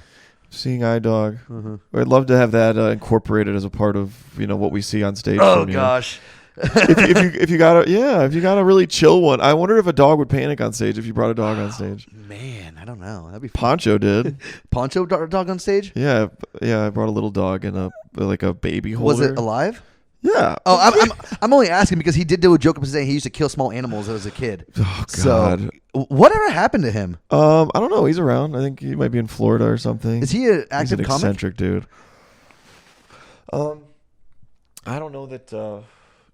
I don't know that he's regularly doing stand-up. He'll Snapchat me every once in a while. He what? He'll Snapchat me every once in a while. How do you... Interesting dude. You're like, he's crazy, bro. Oh, he is crazy, but he's very he kind of got some crazy moments, but he did a somersault onto stage. And then like when he was getting off stage and I was going up after him, he put the mic stand he extended it all the way up. And he set it on top of the stool. And they're like, you can't do that. And he's like, like, I get it, but I don't. He physically.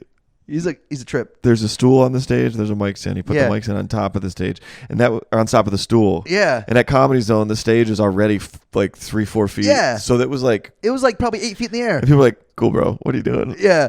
Yeah. Hey, he's trying something weird. I'm supportive of trying some weird shit, but yeah. Oh gosh, you gotta break the mold. I mean, like that's why I love Bill so much, Bill Reiner, because he'll do the whole very eccentric. The sex scenes are my favorite on stage. Yeah, he'll act out sex moves. Oh. In like the most cringy way possible. Yes, like the half spaz and then do you like me? Do you like me? Do you like this? Did you come? Oh my gosh.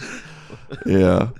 What else have we talked about? So you feel good now? What? You happy? I'm happy as I can be. Yeah, happy, well adjusted. You seem happy. You seem happy-go-lucky. I do my best. Yeah.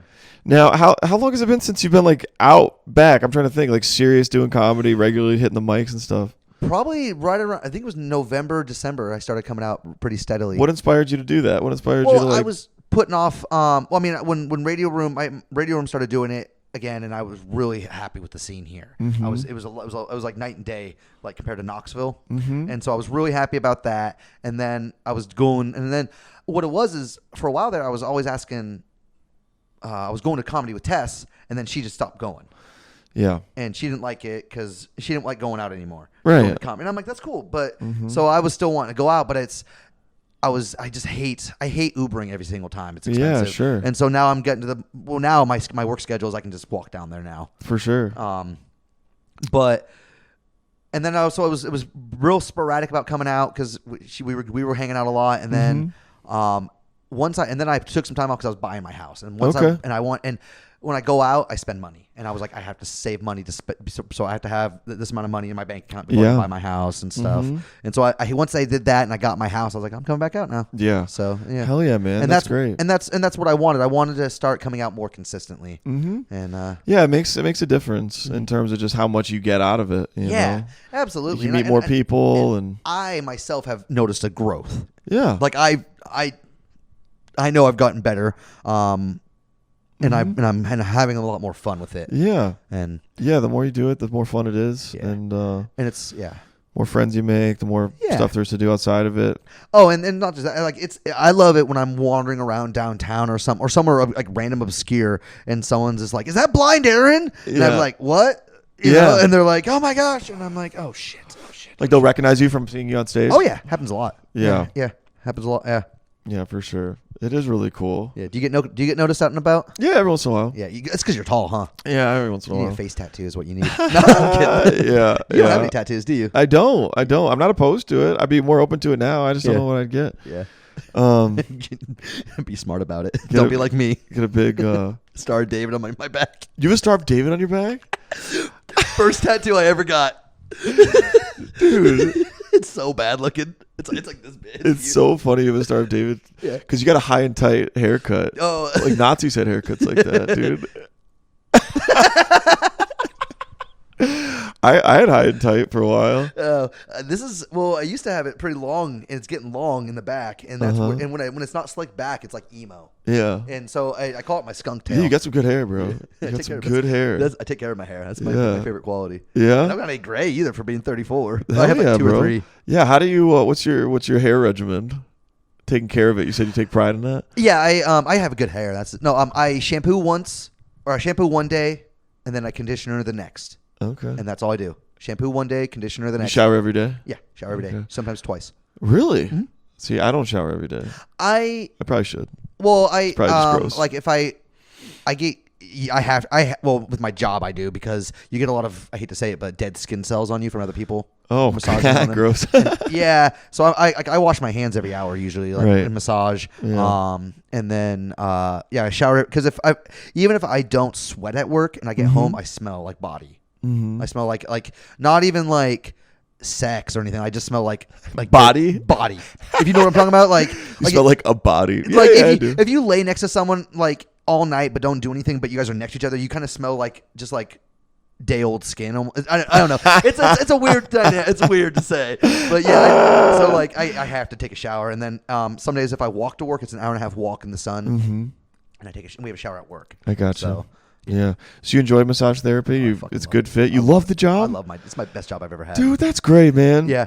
That's great. You sound like you're living your best life then, man. If you enjoy comedy and you enjoy your day job, that is like you're way ahead of 99% of the population. I hardly work. Dude, I work maybe 30 hours a week. Yeah. Maybe. That's like a full week. But that's still, almost full-time hours, 40. 20 well that and so I work Massage Envy downtown 3 days a week. 4.5 hours. I do 3 90-minute massages and go home. Okay. And then I work with Amanda 2 days a week sometimes if I'm booked. Yeah. And that's it. And what is Amanda? Amanda? That's another massage place. Yeah. There's 2 massage places. Yeah, that's Fortified plug, my business plug. So shout out if you ever want to massage me. Or Amanda Neal, she does great facials and waxing. She will tear out all the hair. And Amanda is very calming person. She's very nice and she's also a yoga instructor. Also a yoga instructor. Yeah, she had a little joke about that too. Yeah. Yeah, she started crying during her yeah. She said, then I cried at yoga for 2 hours, which is not acceptable when you're the instructor. Right. I love her. She's best boss I've Such ever a had. funny joke. Yeah. Have you ever done yoga? Yeah. Yeah. Mm-hmm. I love yoga. yoga. Enjoy it? I love yoga. But I don't do it enough. Oh yeah. Yoga's it's super good for you. It's hard. If you're doing like high intense, that's the problem. You got to find the other one. There's as Amanda puts it, there's a yin type and a yang type of yoga, and one of them's very. Which one's the chill one? Yang. I fucking know. Okay, yeah, I need the yin or yang, whatever. Whichever one's chill. Yeah, because Oh, I was just gonna say I was an athlete growing up and always on the competitive side of things. So like when I came to yoga, like I'd always approach a workout like I'm gonna do this workout. I'm gonna beat the shit out of it. But with yoga, I was like I'm gonna do this. I'm gonna stretch myself. It's the long, slow stretches that matter. Yeah. And I wanted to, maybe do a little more chill. I've done hot yoga before. That's really never fun. done hot yoga. But Yeah, you sweat buckets. I believe it. But there's also a lot of cute girls at yoga. Oh yeah. I face the wrong way on purpose. I'm not looking at your butts. Looking at your butts, downward dog. Yeah. Oh man. Yeah. What do you do for exercise? Do you do anything? I actually have a gym membership right below you. Oh yeah. Yeah. I haven't been in a while. Yeah. It's tough to stick with that. I used to come down here. It was easy because I used to get down here an hour before work and then just work out and then go there. Okay. And I just kind of fell off it. I gotcha. But you ever heard of Orange Theory? Yeah, I have a lot of clients that go there. Okay, so you know what it is. Yeah. I want to write some jokes about Orange Theory, but I'm kind of curious about how well widely known it is. It's bigger in other areas. Mm-hmm. So which I think it might hit here well because we have so many transplants here. Yeah. The bougie downtown people like to go to Orange Theory. They do. Yeah. Oh gosh, downtown's so bougie. It is bougie, dude. It is. You got to embrace the bougie. Well, or you don't have to. I mean, Travelers Rest is bougie too because they have like a hospitality tax there. Really? If you're in their downtown area and you buy something, they have like a small. If you look on your bill, there's like a 2 or 3% increase because of hospitality. Dang, dude. Yeah, I didn't know that. Yeah. Man. Yeah, that's the thing about Greenville, man. It's so eclectic. It is. There's all different groups. It is. There's the bougie if you want it. There's the clubby if you want it. And then did you ever go to Bond? I broke up with my ex-girlfriend at Bond. You did? Oh no! It was when I was buying my house, and it was her birthday weekend, and I was like, "Hey, I can't have humongous transactions on my bill or my bank account because I'm buying this house." We get to Bond, and she racked up a bill for $500 and handed it to me, and I was like, "What do you want me to do with this?" And she's like, "I want you to pay it." And I was like, "I told you I can't pay that. Like I could have, but I was like, but I'm not getting. I'm not getting the house. Stand on your ground." Yeah, and she's like, "I'm like, what do you want me to do?" She's like, "I guess we're gonna break up then." You said that or she did? She said that, and I was like, what a B. And I was like, okay, if that's okay. I was like, okay. I was like, cool then, bye. And I walked out. Wow, what a breakup story. Yeah. That was like back in October. Came to blows. That was like September. Yeah. Wow. I left her at Bond.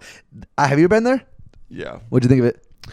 I like to go to Bond sarcastically. Yes. It's fun, dude. I don't want to judge people that like clubs. Clubs are fun, but like I kind of that's a little bit in the rear view for me. I used to go to clubs to go to clubs. Yeah. I go to clubs now to like dance goofy and just like have fun. She was older than me. She was 36, and with 2 kids. We're old. We don't be needing going to a club. Right. And that's what someone was like. Yeah. Maybe like once in a while, but like, it shouldn't be like your lifestyle. No, it wasn't. It was for her birthday, so I broke up on her birthday.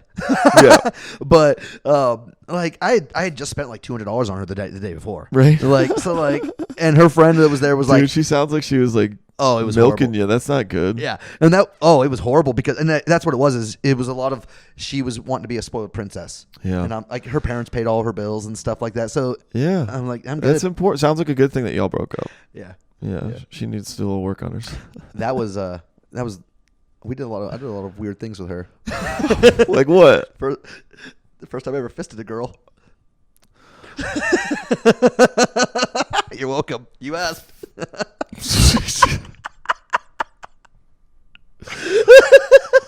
Oh my gosh. Well, it sounds like you had something really special. Sorry that ended. Yeah. Doesn't sound pleasant at all. You can't come back from that. I mean, you can't. Not the same night. You got to wait a day. Oh my. Was it your idea or hers? Hers. Wow. Yeah. Sexually free ideas. Oh, Holy man. Shit. Well, we were at Jacob asked me one time if what was the craziest, like if I was into like foreplay and weird stuff, and I was like, I mean, I'm not against it. He's like, do you bring toys in the room? I was like, oh yeah. Jacob asked you this? Yeah. I was like, you gotta get a cock ring. Oh my God. Dude, freaking Bill has a cock ring joke. Get one. I like that. They're amazing. They're amazing. I'm not ready for that. I'm being a prude. I don't mean to kink shame either. Ever had a finger in your butt? No. Me neither. Damn, neither. A fist though. No, I'm kidding. Oh my gosh. No, God, that'd be horrifying. Yeah. No, I think destigmatizing sex is a healthy thing. Oh yeah, in general, absolutely. Whatever. Yeah, absolutely. Even if you're religious in the confines of marriage, whatever. You're like, I love messing with people. I forget that we're a lot older than Jacob and them. Yeah, that is a weird thing about stand up with the friends you make, because they're varying ages. Like you got Zaslav, 70s, 80s, and then you got college age kids, and you got comedy's like the great. It equalizes other things. Yeah, and you're new to comedy, you're the same in that way. Yeah, exactly. We're all doing the same open mics. Mm-hmm. That's exactly what. Like we're the same level of experience. I've been doing comedy for 20 years, and we're still doing the same open mic, buddy. That's yeah. And there's no there doesn't have to be any ego in that necessarily. It's just kind of the vibe, Yeah. And we do get some people that have some egos occasionally, but no, for sure. Yeah. But I mean, there doesn't have to be in terms of you're younger or you're older, so that makes you better or worse. It doesn't necessarily. No. I mean, I will say there's experience in comedy really does matter. I do yes. You see the really good comics, the comics that Cody Hughes. Oh gosh, Cody. I look up to him a lot. Cody's hilarious. Jess, Travis, Craig, Adam, all these guys that have been doing a long time. Yeah. Who have stuck with it. You got to respect that because it's the miles on the car kind of thing. Yes. It's just there's Travis. Something. Travis is a gem. Yeah, dude. I love him so much. Yeah. Diamond in the rough, man. A lot of these people deserve much bigger audiences than they have. Mm-hmm. And screw it. I honestly don't even think or care if people get famous necessarily. Because in a way that could ruin it. I rubbed someone the wrong way by saying that I didn't want to get famous from this. What do you mean? Well, you don't have to say who, but what was their reaction? They were like, "What?" And I was like, "They're like, why are you doing comedy then if you don't want to go touring?" Yeah. And I'm like, "Well, my life is here. Mm-hmm. I love my life here. You enjoy what you're doing. I enjoy what I do. And I would ultimately love to be a kind of like what Adam does. Yeah. Where he's a host at really popular venue and just or people coming to town. Hey, what's there to do for comedy? Oh, you hit up Aaron. That's what I want. I mean, I just it's like being a fountain of information. Yeah, no, that's a healthy way to look at it. I struggle with that too. Like I don't I like for things to happen sometimes. Like it's nice to get booked on shows and it's nice to have really cool things like David Koechner doing the show. Like that was surreal, like a famous person. But it's also like, you know, that's not why you do it. I don't want it to be like I'm in it to win it. I'm in it to get followers. It's nice if that happens, but I'm always so torn because that I just know that could fuck it all up. It makes it douchey when people like make it all about money or how popular. Yeah, but at the same time, if you're doing it well, maybe you should start treating it professionally. So it's like this weird tension. Yep. Yeah. Oh yeah. It's a weird. Yeah. I got asked to do a massage at a rock show. Really? Yeah. Because you're doing comedy? Like, how did this come about? I know them through massage, and their partner knows that I do really good. So their partner is a hairstylist, and she came to me one day and was like, and asked me if I do, or if I was. She said she had a client who was talking about getting a massage from a blind guy, and there was only blind, and she's like, was that you? And I was like, I don't fucking know. Yeah. Like, I don't know every single person that gets a massage from me. She's like, well, are there other blind people in Greenville? And I was like, or blind massage therapists? And I was like, no, I killed the other one. And she's like, what? And I was like, it's Highlander rules. You know, there can only be one blind massage therapist in Greenville. She thought you were serious? She thought I was serious, but she laughed so hard afterwards. And so she talked to her partner. Her partner's dad is in a band, like a rock band, and they were doing a show here, and they want me to be part of the show, like doing the massage, and then the band comes out and plays around me. And I was like, I mean, that sounds like a great time, just because it's outside of my norm. Yeah. If I get clients from that, that's awesome. If I don't, people are gonna remember that either way. Yeah, and that's the main thing. That's the best thing to do, like free of expectation. You know, one of my favorite quotes, and I think I've said it on here before, but Bryan Cranston, star of Breaking Bad. Oh, yeah. I love this dude. I know him from something else. You know him from Malcolm in the Middle? No. He was on Power Rangers. Power Rangers? Yeah. Oh, dude. Yeah, see, he's been in all of this crazy stuff. So Bryan Cranston, I really love him because, like, as an actor, some actors, like when they're, you know, you see them in interviews, they're like not very, like, they don't seem like very nice people. Yeah. He just seems so joyful with fans, so down to earth. David Koechner was like that. And they're humbled. They know what it's like to go to struggle for a meal. Yeah. And for work. That's part of it, but Bryan Cranston specifically, like he just has this like really positive, carefree attitude. And I remember on the WTF podcast, what's his name? Mark Maron asked him. He's like, "Did you ever feel like jaded when like there was periods where you weren't getting as much work or like where you weren't getting bigger movie roles?" And Bryan Cranston answered back, "No." He said it real quick, "No." And he said, "Oh, why?" And he said, "Well, because I never had any attachment to an outcome." He was just so grateful to be doing what he loved, and like he just took what came, and you know, he loved every minute of it, and you can tell that's real. I was watching an interview with Frankie Muniz from Malcolm in the Middle a couple weeks ago, and how's he doing? I haven't heard a lot about Frankie Muniz. He doesn't do acting anymore. What does he do? He's really big in the Indy 500 and like sports car racing. Okay, yeah. Cool. Not to be mean, but he looks like he like went through like a Megamind phase. Like his head's gotten huge. Like, really? His upper head, like his dome, like his brain grew like 8 sizes or something. Oh wow, it's weird. And I don't. Yeah, but he said that Brian and him are still in contact. Like it's been like 15 years since the show ended. See, that says a lot about a person. And he actually said Brian messaged him one day and was like, "Hey man, I'm in town. If you want, would you like to go get some food?" Yeah. And he's like, "Sure." And they were out getting, and everybody was walking by and like giving him these weird looks because you know they know him from the show. But then they realized it was Father's Day also. And I was like, that's even better. Life is unfair. So they did that. And then I love that show. Yeah. And then he said that they're talking about doing maybe a reboot tour or something. Okay. Yeah. They're doing a lot of reboots lately. Yeah. Reboots. I'm not a huge fan of those always, but that would be a fun one. Malcolm in the Middle. Oh, those kids were so awful. They were so funny. That's probably why people got really upset about the Latchkey Kids. Yeah. One of the funny things they did with Breaking Bad, because some fans were speculating that he was going to change his life. Yeah. It was all actually a dream, and he was just Hal. And they played that out. It was like a sitcom scene. Like, I love that. Can I kill people? That's so good. I was a drug dealer. That's like they did that with Archer too, didn't they? Oh, I don't know. I didn't see the Archer one. I think they did that with Archer, the cartoon. Like he was like there was, or I think they did that as an explanation why. Like there's a couple seasons where it's like Archer Noir, and he's in a coma or something like that. Yeah, that explains it for sure. I love. Yeah, I haven't seen fun stuff like that, man. I haven't watched Archer in a while. Yeah, I like the vibe, man. So like, what I mean, maybe you just answered it, but like, comedy goals, is your goal just to continue to do what you're doing and take what comes and yeah. Eventually, I mean, I got a lot of small projects that have potential. Like, me and Travis were talking about like streaming, because I stream video. I'm trying to stream video games now. You're streaming video games. I'm trying to. What games do you play? Right now, I'm playing Elden Ring. Okay. It's a big, massive. Is that like a Dungeons and Dragons type thing? Kind of. Yeah, it's like a medieval game. Okay.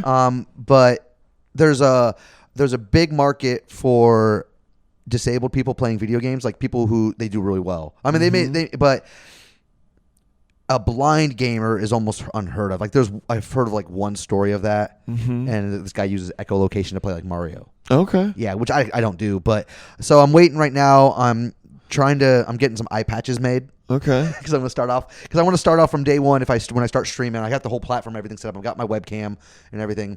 I just got to get the eye patches because I want to start from day one with an eye patch. Okay. Because if I start it without an eye patch, people are like, well, he's got, you can actually tell if he's blind or not. But if I have an eye patch from day one, well, even if he isn't blind, he's still playing with one eye. Right. And that's still kind of difficult. Yeah, you gotta have the the possible street cred. Yeah. So so that's what we're doing. But I mean, he was like, you could really get a market for that, and I was like, so Travis plays Elden Ring as well? No, but he plays a lot of video games though. Okay. And we were talking about it. And what's Travis's game of choice? Oh God, he loves. I think he's big into fantasy. We've never hung out. We've hung out. Well, not hung out, but we hung out like once outside of work, or outside of comedy. Gotcha. Yeah, him.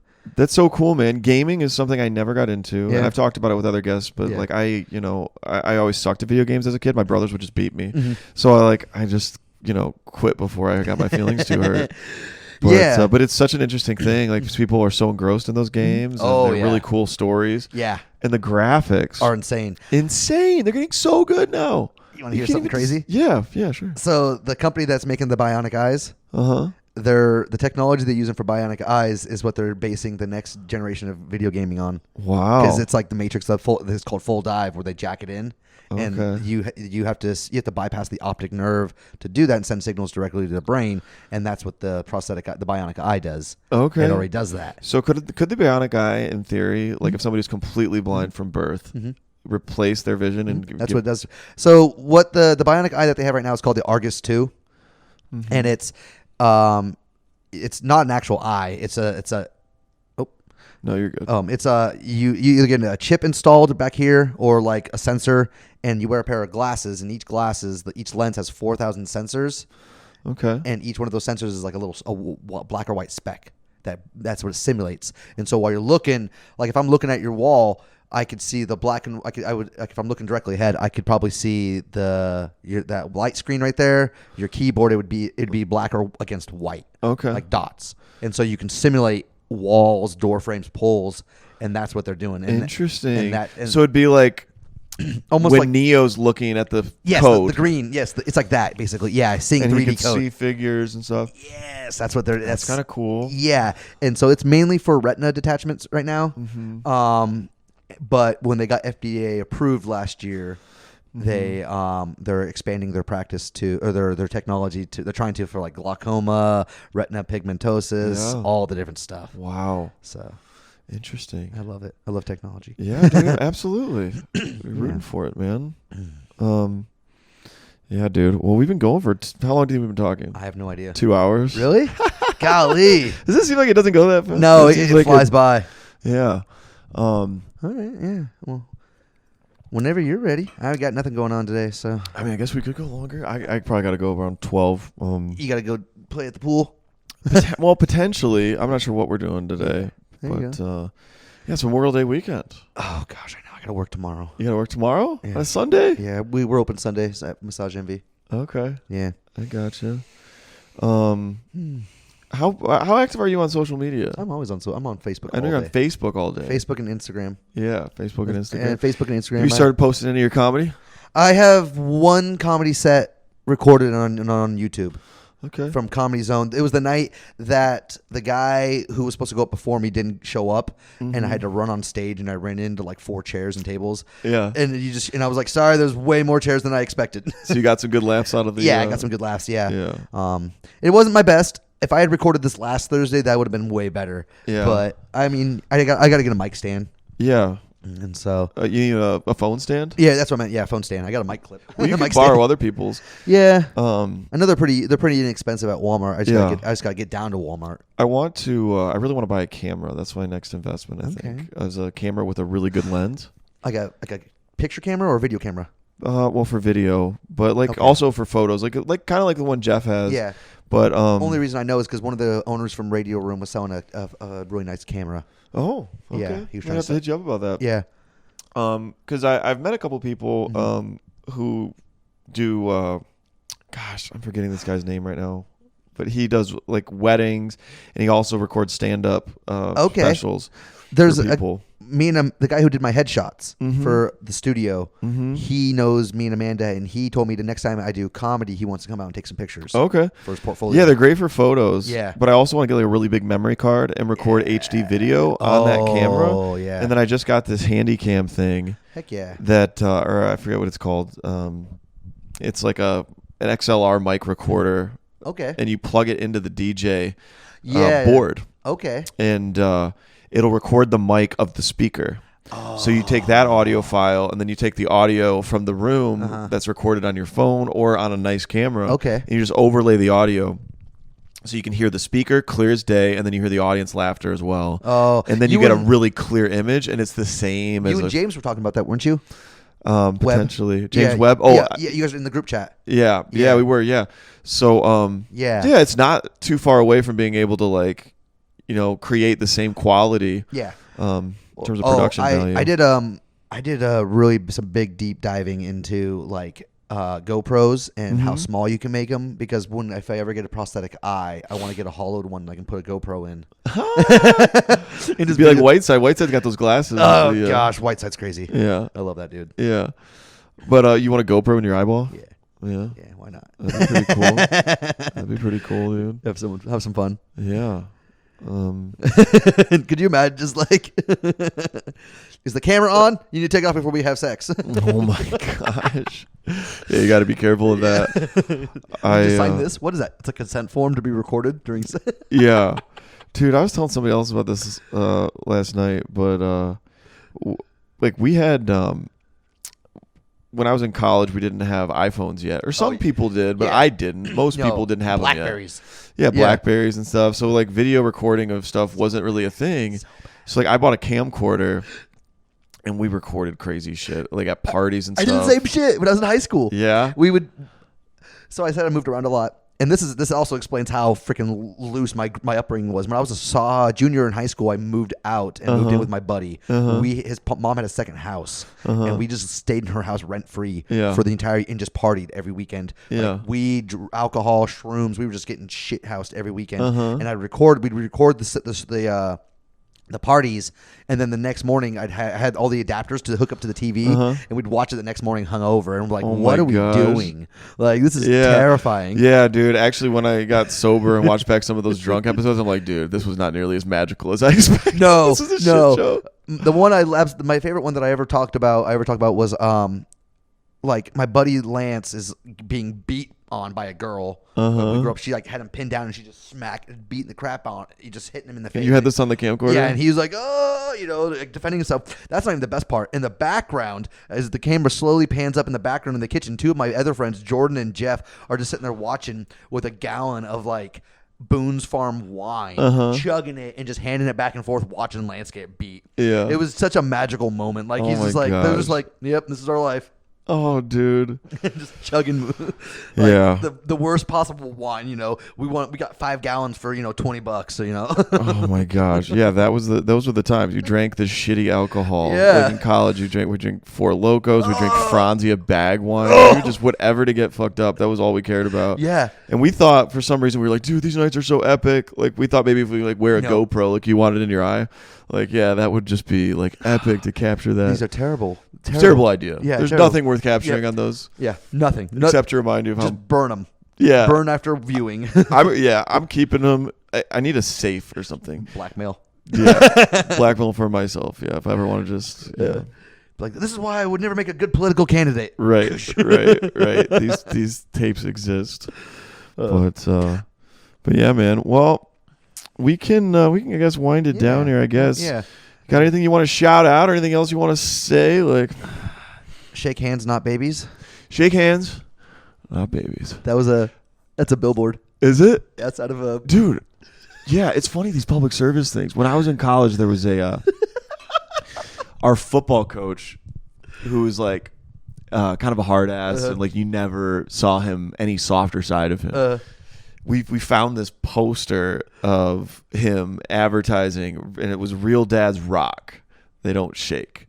And it was a picture of our coach, and he was just like, we were like, oh my God, look at Aaron Scheffler being a good dad. Yeah, that was my brother was Don't stationed. shake a baby. My brother was stationed in Kentucky, and we went up to visit him one year, and they had billboards all around outside of like the military bases that said shake hands, not babies. Yeah. Because shaking baby syndrome was real bad in the military. That happens? Oh, yeah. Dude, I can't imagine having a baby, bro. Dude, it's wild. I feel for this. It must be tempting. Like, the baby won't shut up. Dude, I'm going to tell you right now, babies are 10-10, no fun. Wait, you have 2 kids. What? No, babies are no fun? Yeah, I have 2 kids. I don't have babies anymore. Right, I know. But like, okay, let's talk about this really quick. Yeah. So you, as a raising, Yeah. How hard is it? It's gotten easier the older they've gotten because they've dealt with, like, my daughter's 12, so I've been dealing with the vision loss since like to the point where I can't drive for about 7 years, and so she's grown up with it a lot, and so she, like, when we're out in public, they know what to do. They hold on, hold on to me. I don't put them on leashes, obviously that's terrible. Right. I'm not that white, but they stay close. They know that they're supposed to stay close. They know that one of them holds on to my cane, one of them holds on to my chain. Okay. And that And do you want to have more kids? I can't. You can't. Oh, I got a vasectomy years You got a ago. vasectomy. Oh, fuck okay. yeah. All juice, okay, so no. all juice, no seeds. so no, you don't want one. I don't know. When I got divorced, I was like, I don't want multiple kids with multiple women. Yeah. And also, like, there's the whole, it's scary trying to take care of a kid when you're blind. Like, especially a baby. Like, and people are like, that makes sense. If I have to change a diaper, I can't see if I'm wiping all the ass. Like, if there's poop on there and I miss it, they're gonna end up having diaper rash, and then I feel horrible, and I'm like, a piece of shit. Yeah, it's a lot. It's a lot of responsibility. It's a weird thing to get anxiety about, but yeah, I was like, no. So I have no more kids, which is led to some weird breakups. Like, a girl was like, I'm fine with you not being able to have kids, and then she told her mom, and her mom was like, I want grandbabies, and I'm like, I'm sorry that I had a vasectomy. It's all that pressure before all I ever that met your family daughter. pressure. Yeah, so no. Do you want kids? Yeah, I think so, but I'm asking. You can tell I'm interested because I'm like, I want to really analyze. Like, some people have kids because they're they just want to have kids. Yeah. They just don't have anything else to do. Some people have kids out of like noble reasons. My best friend Joseph is 28, and I talked to him the other day, and he's like, we're not having kids. And I was like, really? He's like, as much as I would love to, I love having my free time. Yeah, I love having. He's married. Him and his wife don't want kids, and I was like, they have cats. Yeah, and I was like, that works. Yeah, I don't know. I mean, it's I debate on it. Like, am I being selfish by saying that I don't want kids, I don't think so. Or are people who? Yeah. Is it selfish to tell people that they should have kids? Like, yes, that is selfish. I think so. It's judgmental. It's like, no. And then I wonder if some of those people are like, you need to be miserable like I am. Oh, like, gosh. Are they miserable? Yeah. Are there miserable parents out there who could never admit it because it would be too? Yeah. Do you like? I mean, if you like your lifestyle, okay. If you had a kid right now, all right, I'm gonna tell you right now. all this shit's going away. Well, yeah, and you would not be doing comedy 5 nights a week, right? Unless your wife or partner is super supportive and is like, yes, let me just take care of the kid 24/7, and you go live your. That's why I respect Ken. Ken's got multiple kids, and he comes out when he can. Yeah, but dude, Ryan's the same way. Ryan Rubin, him and his wife have an understanding that he's allowed to do one paid show a week. Mm-hmm. And then and there's no paid shows, he can do an open mic. Yeah, in a way, I think it's good at some level, Good like balance. to have responsibility and to think about somebody besides yourself. You do have stuff. responsibilities though. You have two mortgages that you have to pay. You have a job that's honestly I'm assuming it's an important job. Yeah, you sell medical supplies, and that's you're in hospitals. Yeah, I do have responsibilities in that sense. Yeah, but and then I do comedy a lot. Yeah, but I don't. Put it this way. Did Norm Macdonald have kids? He had one child. How old was he when he had the kid? He doesn't talk about it a lot. I don't know a lot about this biography, but he was probably 30s, and I think he wasn't married. So, but Adopt. Norm was an odd guy. I don't know how romance would play with it. I think it'd be really hard for a woman to get to know somebody like that. Because you know what you're seeing is not how deep you said he's your favorite. He's probably he's very mysterious. He's very private, which is good, and he's very funny. Yeah, but very I feel like everybody's complex. Everybody has their own quirks, but he's like really hard to get to know. Yeah. Oh, I believe it. Deep thinker, very introspective. Mm-hmm. So it's hard to open up. Yeah, or connect with somebody like that. Yeah, so, definitely. I get you. But Norm didn't have kids beyond that one. Yeah.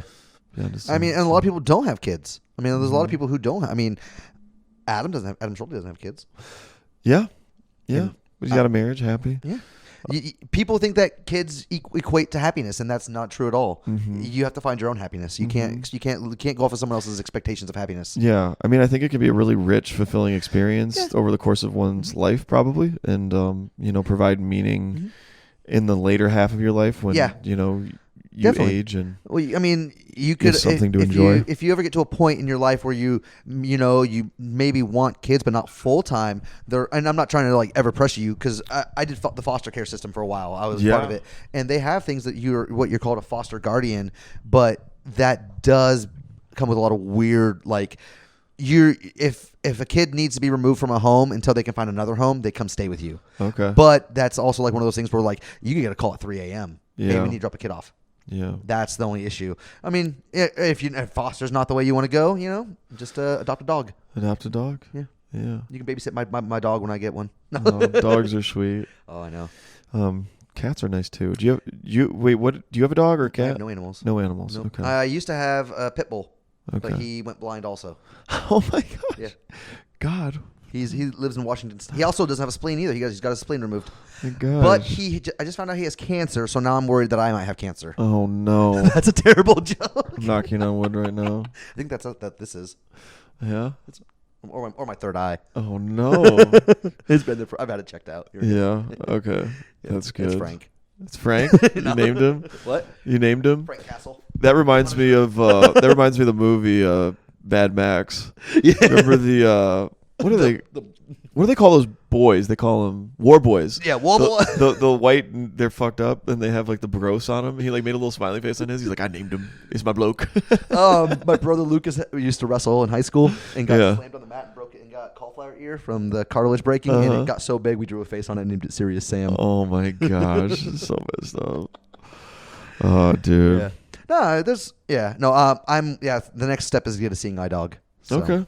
Yeah, that'll be legit. Yeah. Yeah, then nobody can tell me I'm not blind. You are blind. He's blind. I fucking run into so much shit. I'm just really good at hiding the bruises. Yeah. No, you're good, man. All right, dude. Yeah, it's been a pleasure. Well, this is a good conversation, man. Yeah. I'm glad you came, bro. Sorry it took so long. Oh, dude, you're fine. It gave me a chance to get some breakfast and stuff. So yeah. I went down to Coffee Underground and got some. Well, just having you on too. Oh yeah. No. Yeah, it's having people on is it's a struggle, huh? Because you got. Well, it's I like to get to know people and so we vibe and stuff, and I didn't get to know you that well until later when you started coming out more. Yeah. And stuff, Well, I was coming out so infrequent that it was hard to, you'd see me in passing. I think you saw me like a couple weeks in a row, and then I think I ran into you one night down here. We were walking and I was leaving, and you were like, Aaron. I was like, what up? And just kept going. Yeah, that's how it be.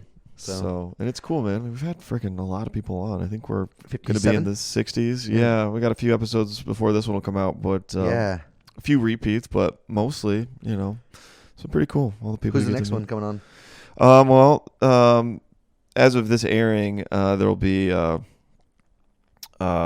four people. Yeah. Yeah, Jacob, Bill, Ben, and me. That was our first experiment with a multi-person one, and it is fucking. Does someone sit on someone's lap? No, I think we had three of us sitting here, and then I think Jacob sat there. Okay. So we just hammer around. Hopefully nobody's too offended by that one. Oh. Liz Park is coming up. Heck yeah. And then, there's a few that I got to get recorded. I'm going to do one with Tommy Donovan next week. Hell yeah. I'm going to do one with Tech next week, the server. Really? Yeah. Oh, that's a good foil. I'm real excited to talk to her. foil. She's got a really interesting story about a bank robbery. So we got to get that recorded. I punched her in the ear on Thursday. Did you? Yeah. What? What are you abusing on purpose? The wait staff? The guy that was there with Tommy, who everybody kept on telling to shut up. The old guy. Mm-hmm. He came into the serving station to look for the bathroom, and he goes, "Where's the bathroom?" And I go, "It's right over there." And I go, "All right, go point. Tell him to turn like this." And as I'm pointing, Tech comes around this side, and right in front of me. I just punched her right in the ear. Yeah. And I was like, "Oh my gosh, I'm so sorry." And I was like, "Can I buy you a shot or something?" Yeah. She's like, "I'm not drinking." Yeah. And I'm like, "Shit." And she's like, "You can Venmo me." And I was like, "Really?" She's like, "Yeah." So I Venmo'd her. She's a little hustler, dude. I Venmo'd her $8 and said, "I'm so sorry for punching you in the ear tonight." Oh my gosh, that wasn't worth $8. Was it that hard? I mean, it was a solid connection. Yeah. I mean, it wasn't like blind on black crime. As Chris Wilson say, I don't see color. So. Yeah. Exactly. No, Tech's a beautiful black girl, so that's great. No, we love both of them. Oh yeah, I felt so bad for her. Yeah, but I think that'll be a really fun interview. She's so busy. I gotta track her down. She's got so much stuff going on. Who else do I gotta get on? I gotta get on Scooter. I haven't interviewed him yet. What? Craig Holcomb. I gotta schedule something with him. Dang.